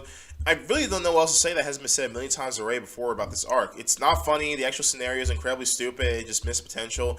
And once again, the writers forget that Sam is supposed to be a troublemaker, not a sociopath. It's just a bad way to just continue this arc. Granted, last episode wasn't winning awards either, but still. And then there's the ending where all of a sudden Freddie kisses Sam during an iCarly web show for virtually no reason. I mean, he literally makes a good point about how nobody seemed to care about his feelings during the whole thing, but it's completely nullified when he ends up liking Sam back. I just don't understand. They make a solid point that could have saved the audience a ton of frustration, but instead they aim for the cliche ending. It's just baffling. At best, it's just really boring, it has almost nothing going for it, and at worst, it's just a detriment to the whole story arc. Honestly, I really don't even know, Honestly, I really don't even have much to say about this episode. It has a few funny moments here and there from, Jim Parsons, but it really doesn't have any rewatch value. As a standalone episode, not within the confines of the city arc, it's a little bit better, I guess, but still not winning any awards. However, that is light work compared to the next two episodes. Jesus Christ. Episode 76, I Did Your Fine. Episode 76, I Date Sam and Freddie. Sam and Freddie are now officially a couple. Sweet, so we're finally going to see them not be enemies for a second and be cordial with each other, right? Well, you're wrong. Oh, no. They literally have an episode where they fight over and over and over again. Sam and Freddie are now a couple, but they're constantly having arguments, so they always need Carly to be there to resolve the issues. And by resolve, I mean Carly basically telling them both what they want to hear, and then they go on their merry way. Yep, 5, 4, 3, 2 bad. What gets me about this episode is that they literally set this scenario in which Sam and Freddie can finally not bicker at each other, and they can actually get along, but instead, for some ungodly reason, these hack writers thought that was a good idea to have an episode revolving around Sam and Freddie arguing literally the entire freaking episode. I mean, if the idea is to appease the city fans and have these two together, wouldn't it be smart to actually make them, have at least a honeymoon phase or something?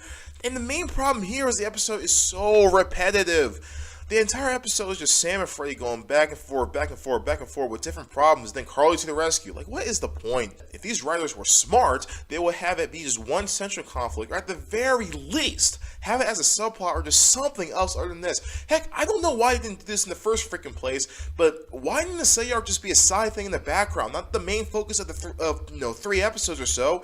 Full House didn't have a full episode story arc centered around DJ and her boyfriend. You wanna know why? Because that'd be really stupid. You know, as much as I despise the last 2 seasons of Victoria, spoiler alert, at least they had the common decency to have the Jade and Beck break up in the background as other things happen, in front of it, and as until they inevitably get back together. I mean, at best you would have Sam and Freya act like a good couple, but there's no conflict, and at worst you have garbage like this, which is just baffling. God. Anyway, sorry, back to the episode itself. As far as key moments that I hate, well, guess what? We finally get a time frame for when Sam actually developed feelings for Freddy. Sweet! Oh, okay, gotcha. So apparently Sam developed feelings for Freddy when he apparently fell off his bike and crashed on the pavement, and apparently he looked quote-unquote cute when it happened. What the fuck? Well, guess what I hate the most about this is the writers went out of the way to make some dark humor BS to justify their setup, but all they had to do was just bring up the little scene from I Kiss. That's all they had to do. All they had to do was just have Sam be like, "Since we kissed a while back, I've been thinking about you." That's all they had to do. Not only would it have been a more realistic thing, since people usually get attached when people fool around or kiss someone or whatever, but it would have been nice for just continuity's sake. Oh my god. But no, we got something that just happened off screen as a catalyst of the relationship. Yeah, despite the fact that I Kiss is one of the few times we actually see chemistry between these two, there's never a reference once in the entire thing. I just don't understand. This is just basic stuff. If you're going to establish this in the first place, make it at the very least reasonable, not so nasty. Oh, God. And did we get anything for Freddy? Nope, nothing at all. So, great job, writers. Great job. Oh my god. In terms of chokes, there are very, very, very few I like. Spencer's little subplot with the lawn is actually pretty alright. And the one argument with Sam and Frey talk about their moms is actually pretty funny. Mainly because for once it's not blatantly one-sided. Also, the one scene where Carly goes off on Sam and Frey is kind of cathartic in a sense because of all the suffering the audience, including me, go through. But man, what a disgrace this episode is. To sum it up, most of the episode is just Sam and Freddy having back and forth arguing and then Carly to the rescue. It's very formulaic, but not in a captivating, good way like Phineas and Ferb or something. It's just very tiring to watch. I mean, that's it. That's just pretty much the lips. We're 2 episodes into the season. This has to be one of the most miserable stretches of the entire show. It just can't get worse than this. Oh, what's that? It does? Oh, sweet. Oh, God. Episode 77. I can't take it. Ooh, voice crack there. Sorry. Sam and Freddy aren't arguing as much anymore, but because she's now mean to Gibby instead, he wants to end the same relationship. Oh, yeah, Mrs. Benson gets involved too. Alright, so after the headache-inducing last few episodes, does this episode make the city arc worth salvaging? Yep, you can already tell how it's going to end. 5, 4, 3, 2, bad. Believe it or not, I really can't believe I'm saying this, but up until the climax of this episode, I generally find this episode to be the least frustrating so far. There's a subplot with Spencer lying to Freddy's mom about making bread. I mean, it's not the peak of comedy or anything, but, it's harmless stuff. I'll be honest and say that unlike the last 2 episodes, there are actually a fair amount of funny jokes, believe it or not. I keep saying believe it or not, I need to stop repetition dialogue. Anyway, probably my 2 favorites are when Carly asks Gibby where Sam and Freddy are, and Gibby was like, "Look, I'm just having some juice." And the part where Spencer opens the oven to check on the bread, and of course it's on fire. Also, the one part where Sam, mocks the dude who was rowing the boat. They're little parts here and there are kind of funny. Also, Mrs. Benson screaming in the elevator was kind of funny. And as for other positives, I guess Mrs. Benson isn't the usual overprotective self, or at the very least, I can kind of understand why. Yeah, she tries desperately to get Steady to break up, but to be fair, everyone wants them to break it to begin with. So, I mean, well, not to mention actually dials down the whole Sam and Freddy arguing for once, actually makes them somewhat act like a couple. However, what brings this episode from honestly kind of meh to one of the worst episodes in the entire series is the god-awful ending. Quite frankly, it's incredibly nasty and incredibly rushed. So throughout the entire episode, it's revealed that Freddy didn't get into summer program, and Freddy is bummed out about it because getting into what helped with college and whatnot. It's revealed later on that Sam sabotaged his chances by changing his answers on the application. I mean, that's already pretty up in and of itself because, if they're both beefing, Sam has no real right to literally sabotage Freddy's future. And it's honestly just, seeing a reboot or the revival kind of puts this in perspective, but, I'll have to, talk about the dumpster fire shoot. However, it gets worse. Apparently the reason why Sam did all this to Freddy at the time is because when she asked him what time it was, Freddy said, "Oh, no." See, this could be funny in a completely different context. But when this is a major event, when this is the reason the climax of the arc happens, and it's such a minuscule thing,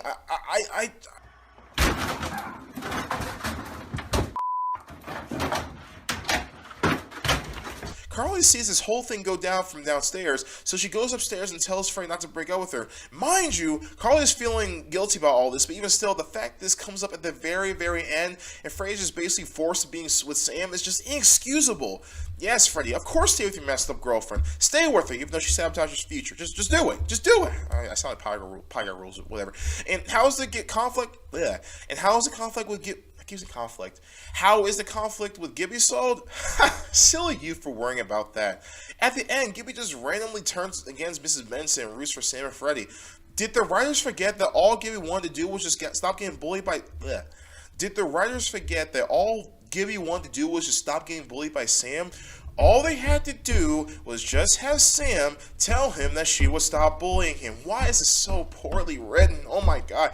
I don't care whose fault it is. I don't care if it's the writers or Nick execs or Dan Schneider, whoever it is, whoever's fault it is, this is just awful. There's no other way around it. What I hate the most about this arc, especially this episode, is like I said before, it pleases absolutely nobody. SETI fans will be pleased because, they have to see a couple fighting and arguing all the time. People like me, the smart ones, who don't think SETI can work at all are enjoying this either way. So what is even the point? Like, at least with bad episodes before, I can see the point in them as just self-contained stories. Here, they drag out this entire thing for episodes on end and satisfying no one. Who honestly can say these episodes are good? Christ! To wrap this up, this episode had a few funny jokes, but I can't save it from being not only a 5, 4, 3, 2 bad episode, but one of the worst episodes in the entire show, just because of how sloppy the ending is. Like, these are elementary mistakes that veteran writers should not be making. I'm a 20-year-old aspiring director in college, or just graduated community college, can write this arc better. God! Let's finish this off, please. Episode 78, I Love You. Because I freaking hate this freaking show at this point. Sorry, anyway. Sam and Freddie are trying to actually be a Sam and Freddie are actually trying to be a healthy couple for once and do more stuff together. Oh, God. Okay, to be absolutely fair, I do think this episode is probably the easiest to sit through, but even still is yet another terrible episode. 5, 4, 3, 2 bad. Oh god, it's clear that the writers know what SETI fans want, but instead of having this, just the beginning of the stupid arc, or better yet, just having the arc in the background like any other show would do, they have the episode where these two are happy together on the same episode where they break up. What were they thinking? And when it comes to the episode itself, this is a subplot where Spencer gets with his old babysitter, and it's weird. Not even some sort of funny way. It's just kind of creepy. I can buy Spencer dating his childhood babysitter because, they're both adults and he hasn't seen her in a while, so I kind of get it. No, his babysitter, whatever her name is, I really don't care at this point, still treats him like a child, and I guess it's supposed to be comedy, quote-unquote, and I'm really not trying to read too deep into it, but it's a little, I don't know. The only joke I like in the entire episode, really, is where where Spencer blurts out, does he make it to Banana Land or not? Or something like that. And that was funny, but the comedy just isn't good here. Also, I'm not really a fan of I'm really not a fan of Freddie just getting screwed in both situations when hanging out with Sam. It's just not, even at all. When he takes Sam to the model train club, he gets kicked out, so, okay, that's that. But when he visits Sam's uncles in jail, he gets manhandled by guards because of the ham he has in his pants. Then Sam hints that her uncles may go after him when they're out.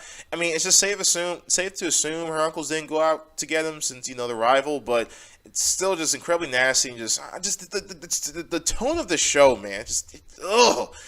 However, despite all I've said, this episode is kind of a reverse of the last one because while most of the episode is pretty underwhelming, I really like the climax of the episode. Oh, I see episode 2. While most of the episode is pretty underwhelming, I actually really like the climax. Sam and Freddie are both in the elevator, kind of reflecting on how things have been between them. And I feel like what I love about this, for once, it just seems like the characters are just able to breathe. The laugh track is barely played during the scene. Sam and Freddie aren't ever nasty to each other. And the kicker for me is probably the part where Sam and Freddie say I love you to each other. Overall the scene feels like a very nice juxtaposition from the last scene in I Kiss, so that's why I kind of like it. The last scene feels very disconnected from the previous episodes, and just amazing how for the last minute or two, the writing isn't incredibly incompetent. But, with that said, this episode is still bad, but I guess it's better than the last 3, so that's that. And that was the SETI arc, and in general, this was such an agonizing batch of episodes.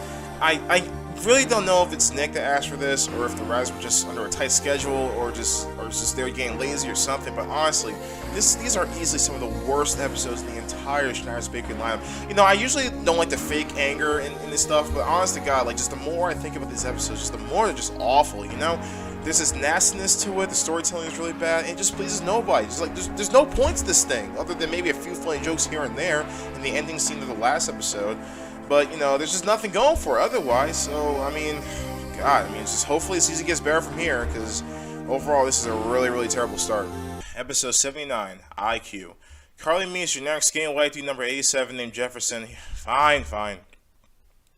Carly meets a guy named Kyle who's gifted. However, she tries to keep up with him intellectually, mainly because she likes him, I guess. See, as you can tell, I really don't care about this freaking season after the last... Let me shut up. Meanwhile, because Freddie's mom is broke, she has Tebow, the one black guy from the Groovy Smoothie, move in with the Benstons. The main plot is honestly just kind of dumb. Ironic, I know. What gets me about this is that I completely forgets that Carly's supposed to be like a smart character. Granted, maybe she's not as gifted as this Kyle guy she's into, but back in season 1, she at least got straight A's and B's. Why they dumb her down like this is just beyond me. I guess the dinner date they have is amusing, but it's not exactly amazingly funny or anything. Then the subplot with Sam, Freddie, Gibby, and Tebow is not a bad plot, but it has some very, very unfortunate implications. Look, I'm not trying to pull the SJW card. I'm really not, but from the way I see it, it seems like the writers kind of make it seem like Tebow, just the way he is more quote-unquote hood than he really is. And that in order to please Mrs. Benson, he has to walk, talk, look in a certain way, and I don't know, it's amazing how much it flies over your head when you're younger, but now I just can't see certain microaggressions. Again, I'm not trying to pull the SJW card, I'm just telling you how I see it. I won't hold it against this episode too much because I'm probably looking too deep into it, but yeah, subplot isn't great either. There's also this really stupid and unfunny subplot, not even subplot, it's more like a running gag, where Sam, she's mesmerized by giant silverware, and literally none of it's funny. Oh my God, the comedy sucks. It sucks in the season. What I don't understand is, why do writers think of stuff like that? How do writers think of this and think it's funny? What is so funny about her liking big forks? Ugh! Despite my tone, this episode isn't absolutely god-awful or anything. Heck, I say it's on the same I say it's on the same level of iPie, where it was really close to being 5, 4, 3, 2 bad. But I'd say it's a relatively low meh, more of a D-, if you will. It's watchable and is somewhat entertaining, but it's not exactly good. Episode 80, I Bloop 2, Electric Bloopaloo. It's kind of a tongue twister. It's the second blooper show, and basically the cast watches their own bloopers. However, this time they have the Christopher Kane guy from Victorious blooper show in this as well. Honestly, this episode is a lot better than I expected. I genuinely thought this episode was going to be just a half-hearted follow-up to the original episode, but no, this is a pretty good episode. The dialogue is written well for once. There's some really, really funny jokes, especially this whole salsa gag or apple juice. I forgot which one it was. I think it was this whole salsa gag that literally everyone's there. The probably favorite part was when Tebow just came out of nowhere. But no, I really don't have much to say. Kind of like the first episode or the first blooper episode. I don't have much to say about it. It's not. Kind of like the first blooper episode, I really don't have much to say about it. It's just an enjoyable watch. It's relatively funny. Definitely better than the last few episodes. And, it's not amazing or anything, but it's rather enjoyable. Episode 81, I Still Psycho. Nora Dershla is back and is now free from prison. The iCarly gang get captured by not just her, but her parents as well. I guess her whole family's just kind of screwed up. Now, I've stated that the original I Psycho is just really annoying or really cringy on rewatch. I don't hate it, but it's just generally one of those episodes that just surprised me how much I just disliked it when I watched it again for the first time over a decade. However, ironically, I feel the exact opposite about I Still Psycho. I used to think this episode was just nothing too special and not really worth watching, but after my rewatch, I generally find it to be a pretty solid episode. Yeah, it's good. I think what makes this episode better than its prequel is that there's actually a lot going on. It isn't just just kind of wasting the audience's time. I actually like that there's a continuity nod to Freddy having that chip in the back of his head from I Go to Japan. Also, the ending guy with Gibby is funny in a pretty dark way. The episode got problems, though. I mean, specifically, there's, once again, a little bit too much coded stuff that Mrs. Benson says about Tebow. That was also an IQ. That's here as well. Again, I'm not trying to pull the SJW card. I'm just saying it's just really distracting to me. Also, the gag where Sam keeps shocking Freddy with the pen goes on for way too long. And at first, it's a little funny, but after the second time, no. Ironically, though, the bad things do come with a caveat. The shock pen scene, went on for too long, but at least the one time where Sam actually furthers the situation by hurting Freddy, Freddy. The shock pen scene went on for too long for me, but at least the one time where Sam actually furthers the situation by hurting Freddy, I keep saying Freddy instead of Freddy. Anyway, by hurting Freddy and not doing it just for the heck of it. And I'm not a big fan of the coding or whatever, but at least Tebow and Mrs. Benson had this cool action scene towards the end of the episode, which is definitely more exciting than Gibby and Nora fighting the original. The episode isn't amazing or anything, it's not the funniest thing in the world, but I say it's pretty solid and definitely better than the prequel. One more thing. This has to be addressed. Starting from this episode, this is gag with Gibby having a copy of his head, and I just don't find it funny at all. Moving on. Episode 82, Eyeballs. I know, I'm just getting my mind out of the gutter. I know. Freddy wants to be a valuable member of the iCarly entourage, so he makes a 3D webcast, or as 3D as you can get, which is a standard TV. Alright, so what bugs me about this episode is just that, in general, everyone just treats Freddy like absolute trash. Granted, that's a problem with most of the show, really, but here it's just really just jarring because literally nobody sees the value in what he does. You know, it's just been established in the very beginning that Freddy is just a tech guy, and while it's not entirely incorrect, I feel like most of the characters could just completely forget that if it weren't for him having a bunch of equipment, then there would be no iCarly in the first place. Now thinking about it, the first half of this episode is just really obnoxious, honestly. This is running gag of this big bag of yogurt called Baggles, and everyone in the universe act like it's the epitome of good comedy, but I don't. I guess it's good to have Sam sort of being just rude, but well-meaning, like she was in older episodes, instead of just being an outright sociopath. But after a while, her snide comments just get really tiring. However, the second half is also what brings this episode from being a 5, 4, 3, 2 bad to a relatively low meh rating. Mainly because, in spite of it, it's actually nice seeing Freddy get some sort of success in some way. Also, it's nice seeing Sam actually be there for Freddy and helping him. Again, she runs her mouth way too. But it's refreshing to see Sam be a well-meaning troublemaker and not a sociopathic Mary Sue. The comedy actually ain't too bad in the second half either. The whole bit with Baby Spencer, per usual, is not really funny and just really gross. However, the bit where Freddy meets the tech producer of the interviews was really funny, where he's like, my life is garbage. The whole bit of the Groove Smoothie towards the end was pretty funny as well. Probably my favorite exchange was Gibby talking to the girl with the eye condition, trying to make her feel better, and it was just like, way to ruin it. It's hard to explain out of context, so that part just gets me. It's hard to explain out of context, but that part just gets me every time. I should also mention that there's a subplot with Spencer and this one dude who offers to be a personal assistant, and it's kind of there. I mean, it's not really that funny, I guess, but I guess it's better than Spencer having a magic meatball or Freddy, having this weird, not so dominant relationship with this baby. Let me shut up. Anyway, this episode is just kind of average. I've seen worse, but I've seen better. Woo! Oh, I'm back. All right, here we go. Carly and Spencer's dad is overseas, and they try to reach out with him during an iCarly web show. However, trouble arises when they get noticed by the U.S. government. Then eventually Michelle Obama, who of course the first lady at the time, guest stars. Honestly, this is just generally a feel-good episode. The only thing I'm not a big fan of is Sam. The only thing I'm not a big fan of is, of course, how Sam acts in the beginning. Again, her aggression is coming out of nowhere and just going nowhere, just getting old at this point. But other than that, this episode honestly feels like something out of season 1. Of course, the U.S. government is dramatic, but just seeing the cast just kind of happy with Michelle Obama just being there and them having fun during the web show just kind of brings back the charm that this show just had before. It's also one of the funnier episodes of the season. My favorite bits are Tebow not even recognizing Miss Obama and the robot joke towards the end. And yeah, I don't really have much to say about this episode. It's just overall a feel-good episode. It doesn't have too many major flaws, and it's clearly a good episode. Episode 84, I Tow Fat Cakes. Sam, Freddy, Gibby, and Spencer go to Canada to a fat cake factory.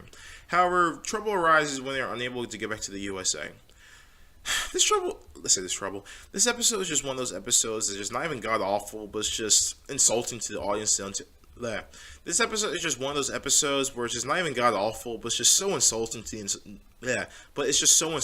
audience intelligence. Yeah, Sam is more street smart than book smart. That's the point of her character. But there's no way that she wouldn't know who the first president of the United States is. I mean, come on. All the writers had to do was just say any other number, like who was the 20th, 27th or something, and the joke would have worked. There are a few jokes that work, such as that Wars Whack bit with Freddy and Gibby. Also, again, that Sam has a crush on Spencer guy. He's only funny when you know the context behind it, but the episode itself isn't really that funny. Also, subplot with Carly is just really, really stupid. It just looks really, really bad, in hindsight. Of course, this is Dan Schneider. I have to poke fun at the fact that her toe, because of foot fetish and whatnot, is stuck in the drain. So here we go. Insert foot fetish joke here. But aside from that, it's just so dumb. It's just so meandering. Of course, Harley is trying to impress generic skinny white guy number 55, and in this Drake and Josh season 4-esque scenario where she's stuck in a room and the comedy just kind of goes from there. But the difference is Drake and Josh season 4 actually had good writing. This is just a lot of just freaking. Oh my god, I'm so tired of this season. I mean, again, like, at least the jokes in season 4, the episodes like Treehouse and the wedding, they're actually pretty funny. Like, just hearing Carly just whine and complain and then just getting it with Miss Benson, I just don't care. Oh my god, I hate the season. Honestly, I was going to be nice to say this episode is just below average, but just when I look at it, I really didn't enjoy my time with it overall. So yeah, I think it's a pretty bad episode. 5, 4, 3, 2, bad. Episode 85, I April Fools. In a special April Fools episode, Carly and Spencer are getting evicted from their apartment. This is one of 2 April Fools episodes that the Schneiderverse has, and I might be missing one. I haven't seen all the episodes of Henry Danger or Game Shakers yet, but I know for sure that there's this one and then the April Fool's Blank episode from Victorious. It's been a hot minute since I've seen the April Fool's episode. I think I remember seeing it when it first premiered, but that's about it. Before rewatching it for this review. I'm guessing this episode is kind of like a return to form in a sense, as it seems like the writers are going back to the sketch comedy approach where stuff just kind of happens for no rhyme or reason. I think it works for this kind of episode, and I'll be honest, I was genuinely surprised by how much I enjoyed this episode. Yeah, it's good. As far as jokes, it actually has some running gags that are actually kind of funny. For example, Freddy has some sort of breakdown over not having a party bush, Gibby's running gag of slamming the stop sign at people, T-Bone in general just being dressed up like a genie, just stuff I like. One thing I really admire about this episode is the attention to detail in the flashback scenes. There are scenes where the main trio is dressed just like how they were in the first season, and it's really cool to see how production pulled it off. They can only do so much because Nathan Kress's voice changed and got taller, but honestly, they did a pretty good job making Carly and Sam look like how they did in season 1. I can just tell that the writers had like a little more creative freedom with this, so they went all out with it, and yeah, it really paid off. Overall, this episode isn't like, 10 out of 10 or anything. I mean, it's not my top 10 favorite episodes or anything. But, overall, it's enjoyable. Episode 86, I Go One Direction. The iCarly gang meets One Direction, who, trust me, was very popular around this time. By this time, I mean, 2012, 2013. However, I would say 2012, 2014, I would say, to give them the benefit of the doubt. However, Carly accidentally gets Harry Styles sick and eventually starts to leverage off of her. I'll be honest, for the longest time, I thought this episode was just kind of annoying, mainly because I remember the whole boy band craze from the 2010s. It's funny because when I was in 4th grade, I wasn't a big fan of One Direction, but I was actually a big fan of The Wanted. Rest in peace, Tom. Rest in peace. But yeah, I thought One Direction was kind of annoying. I thought this episode was just not so great because of that. However, since I'm no longer a spoiled 9 or 10-year-old, I'm now a depressed 21-year-old. So that's, oh god, sorry.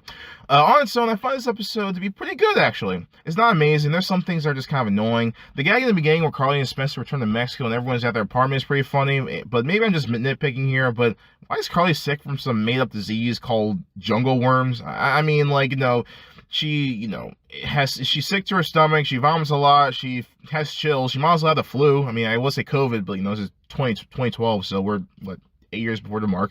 Also, the ending where Sam takes Zayn with him is, I don't know, it just seems a little bit out of character for me. However, other than that, I don't have that many problems with this episode. Probably my favorite bit was Gibby replacing, quote-unquote, Harry at the end, and Harry getting all mad and saying, "Don't let him sing or dance ever again." Even the Spencer subplot ain't too shabby. Spencer hits on this blonde lady and lies to her saying he's a personal trainer, but he ends up training her daughter instead. It's overall pretty funny. But my main issue is that there's no real resolution to it. This girl just storms out of the apartment and Spencer just says, "There has to be some resolution to our story," or whatever. I get they're trying to be meta, but again, pulling out your problems does not fix them. In the end, it's a pretty decent episode. And again, I much prefer The Wanted over One Direction, so leave me alone. Episode 87. Am I still recording? Just making sure. Yeah, I'm still on. Episode 87, I Open a Restaurant. Gibby opens his own restaurant in the basement of the school. However, trouble arises when his bully named Billy starts to cause problems. Meanwhile, the Shades get robbed, so Spencer thinks of main ideas to stop burglars from coming in. This episode is just one of those few that kind of gets worse for me over time. It's not bad or anything, but it's just kind of meh. The main plot is nothing really interesting. I mean, it doesn't really make sense, to be honest. Okay, so Gibby's having a restaurant under the school. I get that, but how do people access it? Yes, he says he only invites friends of his, but the place is packed and Gibby doesn't seem like a popular guy, so how does it make any sense? Also, how do they even access the basement? There's some sort of like manhole cover, like this TMNT or something, or I just don't get how the scenario could ever happen. I know it's a kid's show, so I shouldn't overthink it, but overthink is my main freaking job at this point, so whatever. Really, the writers just had Gibby just set up shop at some abandoned building or something, then it actually makes sense. The conflict will still be there because maybe Gibby hasn't signed a lease or something to own the building, so he's still getting in trouble. And you still have all shenanigans and Billy and whatnot, so you could have just done that. The comedy is there. I mean, Sam beating up Billy with the bar sock was pretty alright. And I'll admit the subplot was actually pretty good. Spencer first flashes Carly with a bunch of flashlights blinding her, and then later on he has a popcorn kernel shooter machine that's kind of be like a Gatling gun. There's some creativity and some Schneider charm there. I'll say that much. This episode isn't bad by any means. If it came on TV, I'll watch it, but after my last rewatch, I kind of just got bored and had more questions than anything else. Episode 88, I Halloween.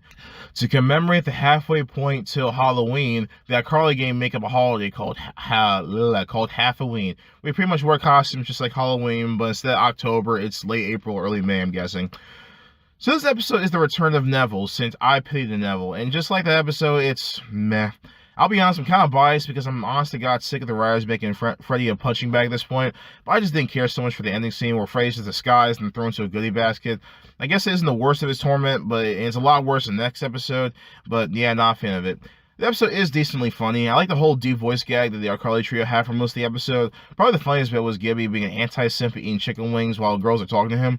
I don't know, I just feel like this episode just nothing is really accomplished. I know I shouldn't expect, some amazing plot with iCarly, but still, I feel like a lot of this episode is just kind of just there. A little off topic, but something I've noticed that this episode takes a massive backseat in the later half of the episode. The show has always been about their shenanigans, and there are some episodes like I Hire an Idiot where they do have plot lines, in the later half of the show, but really, it just seems like the web show doesn't really matter at this point, which is kind of unfortunate. The episode isn't really bad or anything. I'd say it's a fair watch. It's funny seeing Carly full Neville's plan by somebody just getting rid of his bodyguards. Also, I love how one of his bodyguards is named Yvonne, because, it sounds like my name. But otherwise, yeah, this episode is just meh. Episode 89, I Pair Story. I said Pear Story. Pear Store. Freddy gets the job at the Pear Store, but eventually Sam gets the job too and causes problems. Meanwhile, Gibby is trying to get a phone case from the dude that was actually in the dreaded study arc, so that's fun, I guess. Meanwhile, Spencer is trying to make amends with the fire station because they've quote-unquote run out of calls, if you will. Meanwhile, Carly is trying to get a date with his nerd. Yeah, 5, 4, 3, too bad. I'll just be frank and just say I've never liked this episode. Similar to... my mouth is getting dry. Similarly to a lot of modern day Schneider stuff, honestly a lot of Nick stuff around this time now that I think about it, there's just this very nasty tone to it that's just disguised by a laugh track. When you get older, you can just see right through it. To start from the least bad subplots, the Gibby one is just alright, I guess. There's nothing much to it, it's just the dude that he's talking to is very paranoid, and he sweats like a pig, and it's just blah blah blah blah blah. It's kind of one ear after the other. I will admit the ending scene where Gibby doesn't have the money and just runs away is actually kind of funny, but overall the subplot is just meh. I could appreciate how this actually feels like a rivalry again and not some one-sided bullying from Sam, but God, the storyline is awful. In fact, let me get this out of the way. One thing that is a consistent problem with Dish Schneider sitcoms is that I feel like the characters don't ever actually grow in these sitcoms. I get it. It's all about comedy. It's not supposed to be story-driven, but it just feels like at this point in the series where the characters kind of feel like creatively stalemate. Sam and Freddy have dated and should have more respect for each other. Why are we still getting this childish stuff where they still just outright don't like each other? Even the fact that it's season 6 and they're still at the same school, even though I thought it was junior high, it's just stuff like that. Just like, why can't these characters just grow, to be better characters? I just don't understand it. And it doesn't happen with most of these shows. Swear to God. Ironically, a lot of Disney Channel sitcoms have the opposite problem, where the characters accomplish way too much and grow so quickly in time they have that the audience doesn't really feel the struggle of their journey, but I digress. I'll get back to the Sam and Freddy plot, but I gotta talk about the other two subplots as well. Okay, so Carly hits on this nerdy dude, and which I'm guessing is refreshing that she's not hitting on generic skinny white guy number 98. Yes, there is jealousy there, I don't care. But then later on when she takes him to her place, she undresses and basically becomes very seductive. I just don't get it. Was his nerd thing all an act? Is this how thinks he should act? I don't understand it. You can't just write this stuff without any foreshadowing or anything like that. I'm not giving any context. Character traits aren't something you just pull out of a hat every few minutes. Blah. Also, Piker Rule said in his review, I completely agree with it. The scene with Carly and his dude comes off as very sexual assaulty if it weren't for the laugh track. Like, he straight up just kept chasing her, asking for a kiss, which just doesn't look that great, not gonna lie. The Spencer subplot is just mean. So he started a fire, and apparently he called him over 18 times over the years. The firemen are just nasty to him, and it's not funny. It's just cruel. One of them pushes him to the ground. The more of them are just very rude to him later on. I get it, they don't like it, but just tone it down. It's another ending that doesn't really get properly resolved either. Spencer starts a fire in the fire department. I'm guessing they escaped. We see it, Spencer at the end. We aren't sure how because he broke the doors, so yeah, I guess he killed them all. One job, Riders, one job. And then he says, yeah, we're on our own. And it's just like, this is incompetent writing. This is not good. And then the same phrase apply. I gotta say this. Oh my god, just hate. I absolutely despise Natalie, the boss of the Paris store. She has a smug look on her face the entire episode. She's just cruel to Freddy for no reason. She outright favors Sam. It's just annoying because Freddy blatantly gives her good reason why Sam's not suited for the job. But he's once again the emotional punching bag. The show. So Sam is not only hired, but eventually she becomes a supervisor, which understandably gets Freddy upset. So he gets fired, and right afterwards she quits. It's like, so what was the point? Like, did Sam take the job just to get back at Freddy? I don't get this. This is just lack of caring at this point. I hate this writing so much. Oh my god. Honestly, the more I say all this, the more I realize this is just a straight up awful episode. I mean, there are a few jokes I like. Some of the exchanges with Gibby are pretty funny. Spencer breaking the dude's phone was pretty funny. And as someone who works at retail, Freddy getting annoyed by customers was way too relatable. However, this episode has got to be one of the worst episodes of the entire show. Episode 90, I Battle Chip. Spencer gets bullied by Chuck's little brother Chip after he puts Chuck into military school. Meanwhile, Gibby has his phaser he gets from a convention that ends up breaking, but Freddy fixes it and turns it into a real laser gun. It's really funny watching this episode live because I didn't even need to look at some trivia page to know why Chuck wasn't in this episode. I was a big fan of Pair of Kings, on Disney XD when I was younger, so I knew that Ryan Ochoa, or Ochoa, or whatever his freaking last name is, was doing his thing at that show. So yeah, it makes sense why Chuck isn't here. It also will work as well because Ryan Ochoa was getting taller, and he's getting older, and his voice gotten deeper, so his character wouldn't work as well. It's not like Neville where his personality just kind of works no matter how old he is. The point of Chuck's character is that, he's hard-headed, but he's very young, so that's that. But anyway, I digress. Before I go on, I should get this one thing that's always bothered me about this episode out of the way. I think the web show in this episode is just representative of how little they actually care for at this point in the series. It doesn't last for too long, but they don't even do, literally when the web show starts, they don't even do the I'm Carly, I'm Sam, this is iCarly bit. They just jump straight to it. They say, okay, it's okay, next to iCarly, da da da da. It just speaks volumes how much they just did not care for the web show aspect at this point, and how the writers were just more focused on getting them into wacky and annoyingly stupid shenanigans. I honestly prefer the more when episodes before just outright didn't mention it rather than have this where the web show is there but just literally amounting to nothing. It's just really, really, ugh. Another thing, too, that kind of bothers me is that I don't like how this Chip character just supposedly has this high-tech gear as well, just like Neville. It's funny for Neville because he's a nerd like Freddy, but it doesn't sit well with me when it seems like half the characters in this freaking universe have some high-tech stuff to hijack the web show. Am I overthinking it? I probably am, but still a minor gripe. However, despite all of that, I think this episode's pretty good. I think the Chip character is actually pretty funny. I also like the subplot as well with the iCarly gang and the phaser. I also like the scene where Sam actually sticks up for the nerdy kid and beats up the bully. Probably my favorite bit was Gibby shooting a hole through the door with his phaser and then doing it again right after Spencer fixed the door. I thought that part was pretty funny. The episode isn't amazing or anything. It has its problems, but it works for what it is. Episode 91, I Shock America. The iCarly gang go to New York to be guest stars in the Jimmy Fallon show. However, they get into huge trouble when Gibby's pants fall down and show his junk. Of course, not literally because it's a kid's show, but still. Speaking of Gibby, I want to delve in his character real quick. I forgot to mention this in the Season 4 video, but basically around this time and onwards, Gibby, of course, became a mainstay, and they got rid of the whole gag with him in the shirt. It's really interesting because I feel like around this time, Noah Monk started wearing more dress casual kind of clothes, like tucked in bomb downs and, khakis, and nothing wrong with that. But I kind of wonder if it was an active choice by the wardrobe department, or he actively dressed like that all the time. I only make this point because it reminds me a lot when I was in middle school and high school, where I kind of dressed the same way because I was very insecure and self-conscious about my body image. And sorry, this is going way too long anyway. The one thing that bugs me about this episode's story is the one major hole in it that I just don't get. So it's established that Gibby lost his luggage in the plane. I get that. And I get that, his underwear was in his luggage too. But I get that his underwear was in his luggage too. But wasn't Gibby wearing underwear from the start? Why didn't he just keep the underwear he had on from the start? That little detail that they forgot just messed up the logic with this episode.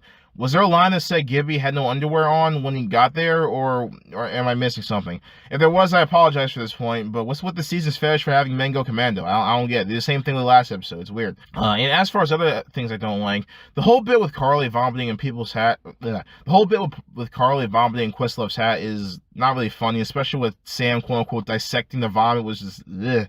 I'm glad it didn't show up, but come on, guys. If you're gonna do toilet humor, at least do it with some tact. There's this part in the beginning where Gibby and this blonde lady that Spencer's on a date with had this thing for each other. And considering the fact that Gibby is in high school, I'm not sure he's 18 yet, it's kind of weird. They did a similar thing with Drake and what's her name, and Drake and Josh's driver's license, but at least you can kind of understand why, she thought Drake was in college. They literally sees Gibby with the iCarly gang, who are clearly in school, so yeah, that's yeah. However, everything else I rather enjoyed. Yeah, it's a pretty good episode. It's not my favorite special ever. I think I slightly prefer I Star Fan War and I Quit iCarly over it. It's probably on the same level as I Go to Japan, where it's good but not great.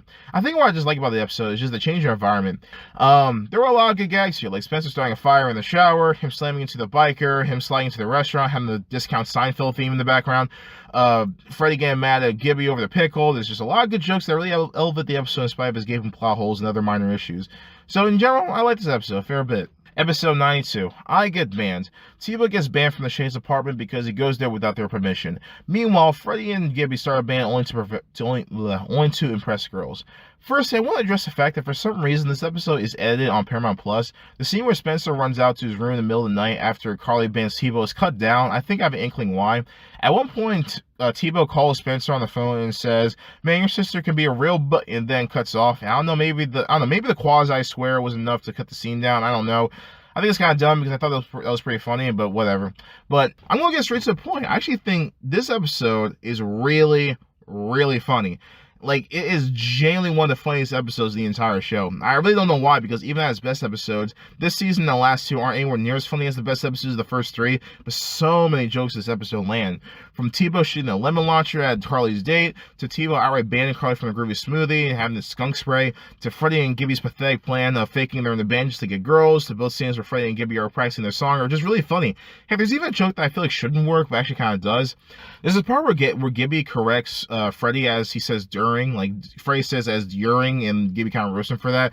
And I feel like I should be bothered by it, but no, I think the way that Freddie, or I guess Nathan Kress, corrects himself is what sells the joke for me. Even Sam is really funny this episode, with her getting Freddie and Gibby a gig at the groovy smoothie. It's not even done maliciously. She's just messing with them because they had the great idea, the stupid idea of faking a band just to get girls. Yeah, this episode's really, really good. Like, genuinely, maybe one of my favorites in the whole show. Definitely one of my favorites in the back half of the show. I don't even care that it actually does make sense for Carly to be mad at Tebow. Carly has every right to not want Tebow to just barge in her home uninvited, because it is kind of weird just crashing someone's place unannounced. But honestly, because not only do we know that Mrs. Benson is really annoying in several episodes, but the comedy works so well that you can honestly just buy it.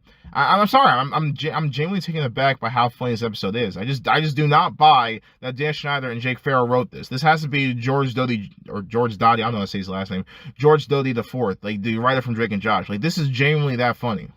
Episode 93, I Find Spencer Friends. Spencer's birthday is coming up, and the Carly gang have to find him some friends at his age.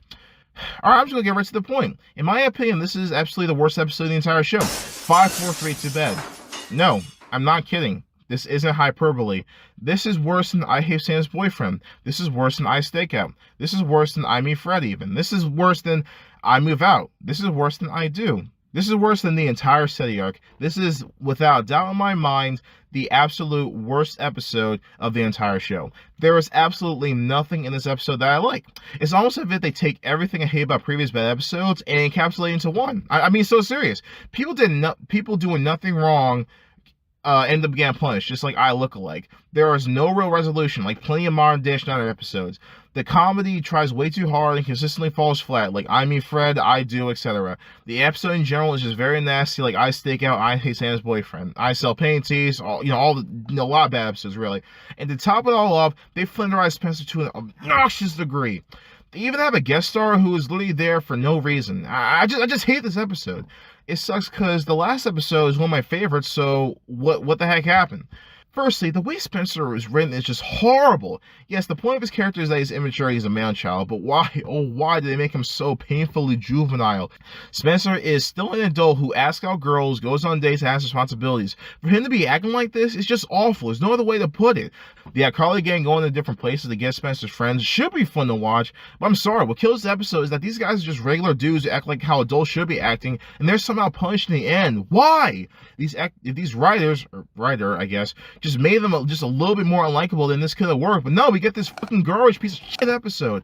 There's also this quote-unquote subplot, if you will, with Gibby where he's a bathroom attendant, and it's just dumb. This is filler. None of it is funny, and never seen a restaurant in my entire fucking life that has a men's room attendant, so why is this fucking show big? Sorry.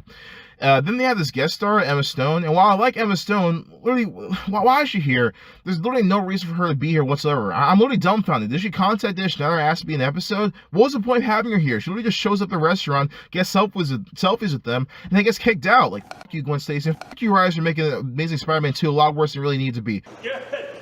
Got it, great, good. And then once again, there's no real resolution to any of this. Spencer doesn't find any friends his own age, and then they have this Jamaican laser tag at the end.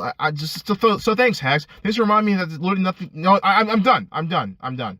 Next episode, please. Episode 94, I Rescue Carly. Sam reunites with her old friend from juvie named Dana, and she and Carly are invited to this house party.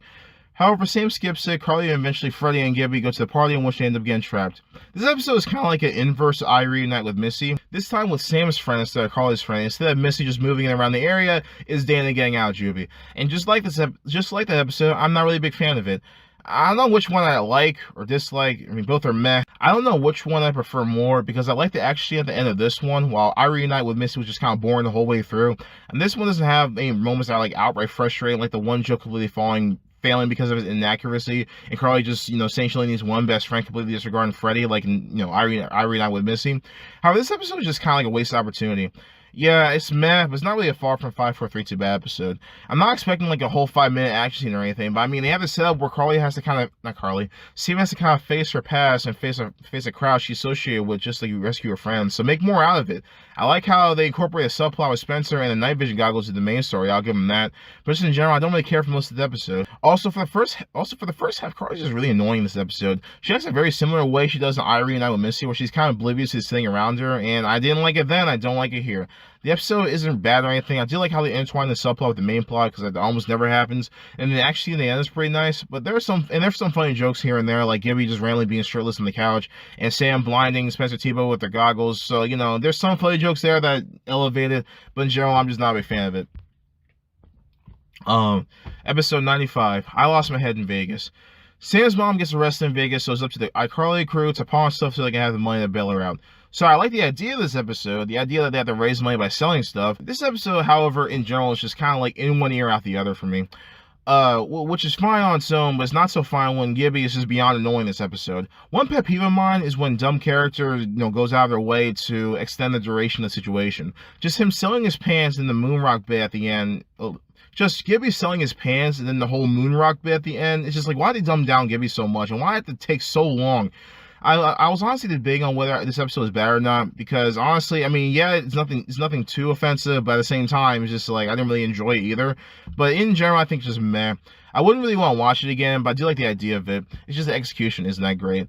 There aren't a whole ton of jokes I like either. The parts with Chum Lee are funny, even though they don't exactly age well. And the part where phrase old computer breaks down as it sells is pretty funny. The rest is just alright. I don't really have much to say about this episode. It's just kind of boring, but it's not that bad. I like the concept, so yeah. Episode 6, I Bust a Thief. Sam loses her laptop, so she goes to great lengths to find it. Alright, let me get the positive out of the way first. Okay, there are a few funny jokes, like Sam crashing into Frey's apartment, and there's some other funny jokes here and there, I guess, but just in general, this episode is just really meandering. Honestly, knowing how this company is, I'm surprised that they actually had Sam lose something meaningful like a laptop, not something like a toothbrush. But honestly, this episode just doesn't have much to it. So for the most part, it's kind of boring, but the last two seasons are where it goes. The last two scenes are where it goes from meh to 5, 4, 3, 2 bad. So they crash into this old lady's apartment, right? This lady, I understand, she's very upset that they broke into her house because they thought that this lady was the one that had her phone. But the fact that she just randomly attacks Freddie and Gibby, it's just like, come on. I'm sorry, but this whole gender pain double standard that the Shondaverse consistently has just gets annoying really fast. Either had none of them get hurt or had the lady call the cops or something. I'm sorry, I'm biased because I'm absolutely sick of Freddie being the Megward the Wizard of the show because he didn't do anything with Freddie's situation. So why is he getting punished? I just hate this freaking. Oh my god, the writing in these freaking shows are just nasty as heck. Sorry. I'm sorry. I'm sorry. I cannot stress this enough. I hate this masochist BS that the show always does, especially in later seasons. It gets annoying.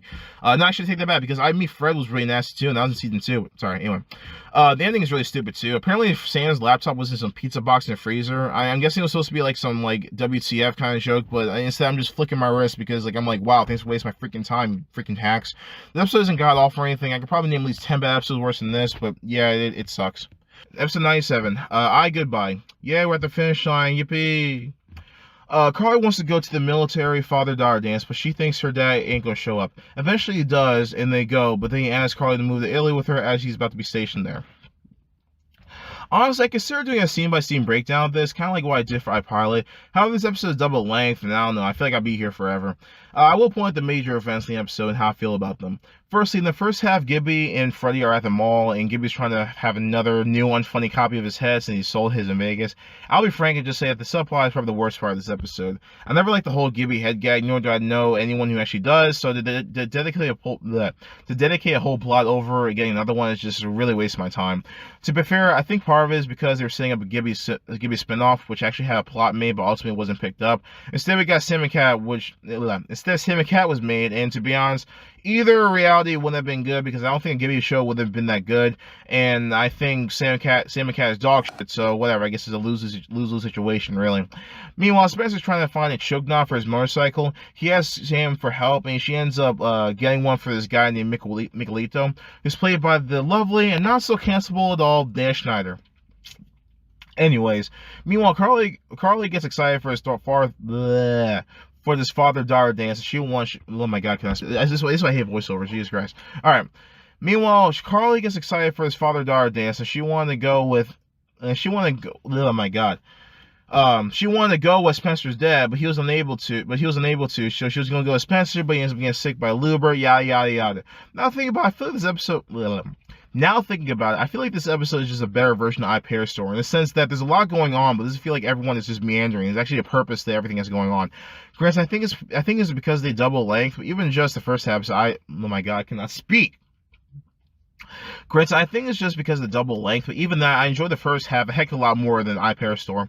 It's funny because the episode calls back to the first episode where they mentioned Mrs. Briggs' pointy boobs, and I much find it funnier when it's just a quick gag and not them literally making their freaking plot point. God, I'm sorry, I'll probably forever be the minority when I say this, but I just do not like the pilot episode. I never have and never will. The writing isn't that sharp, the characters are annoying, the acting isn't that great. What do you want me to say? Christ. Anyways, the second half of the episode, Colonel Shea does come and takes Carly to the father-daughter dance. Eventually, he has this idea of taking Carly to Italy with him, and Carly eventually agrees to do it. That means, Carly is moving out, and that means no more iCarly. Alright, so the back half is the final web show. It's the final web show before, the nostalgia pandering, Pythol freaking revival in 2021. Ugh. And Carly just says her goodbyes to everyone. Fun fact, I remember seeing this episode live, which was, 12 years ago. Oh my God, I feel old. And I was bawling my eyes out towards the end. Just seeing the show finally come to an end was just crazy to my fourth grader mind. We get one more kiss with Carly and Freddy, you fuck me revival, and we get one more scene with Spencer, one group scene where they hug it out, one last scene with Sam, etc. At the end, the last few minutes is kind of like a celebration of the show we come to know by playing clips of previous web shows. And then the show finally ends. Oh yeah, Sam drives away with that motorcycle, presumably heading towards a god-awful spinoff, so that's that. But yeah, honestly, I quite like Goodbye a lot. It's a good episode. In fact, for a long time, it was my personal favorite because of just how emotional I was when I first saw it. Yeah, as far as actual quality, now I don't think it's in my top 5 best episodes, to be honest. I mean, it does have some stupid stuff like the useless Gibby and Freddy subplot, but in general, this episode holds a dear place in my heart, and I'll never forget it. And that is every episode of iCarly, the original, reviewed. So let's look at the stats in total. There are 44 good episodes, 22 meh episodes, and 31 5, 4, 3, 2 bad episodes. Well, if you couldn't tell by these stats here, I think it's pretty clear that, also mind you, unlike usual, I usually do these ending parts with a script. I'm just going completely off script with this part, but sorry, anyway. If in case you couldn't tell, it's obvious to me that iCarly is overall meh show, but I'll be honest to say that it's not that low in the meh scale. I think it's like obviously I think Drake and Josh is better, but all things considered, I think it's on the upper side of meh because even like when I think of no, the good stuff in the show is really, really good. The best episodes of season 2 are phenomenal. The best episodes of season 3 are phenomenal. The best episodes of season 1 are pretty good. Even there's a few hidden gems here and there in the later seasons. I think of I Get Banned from the last episode, or just other there's some really solid episodes sprinkled in there in the last few seasons, but it goes. No, I shouldn't have to say this, but the worst episodes of iCarly are way worse than anything in Drake and Josh. I'd rather watch Theater Thug or Peruvian Puff Pepper way over I Me Fred or I Date a Bad Boy, in case you couldn't tell. So, it's kind of like how my conclusion was for season 2, where I think that I don't know, because I still think the high highs of Drake and Josh are better than the high highs of iCarly, but I still think that iCarly isn't a bad show or anything. I still think it's at least original anyway. I still think it's a it's a fair watch. I can understand why people would like it, and of course I understand a lot of people have nostalgic attachment to it. I surely do, because I remember watching this when it was airing. So it's meh, but don't take it too personal. Like I said, like if you feel like iCarly and you have attachment to it, I completely understand. But just for me as a reviewer, I think it's just kind of middle of the road. But it's not bad. If the best episodes are on TV, I'll definitely watch them. And I do have some nostalgic attachment to iCarly as a whole. So yeah, like I said before, I started watching the show in the middle of season 2 in 2008. So I feel old, but no. Yeah. So that's the final rating of iCarly.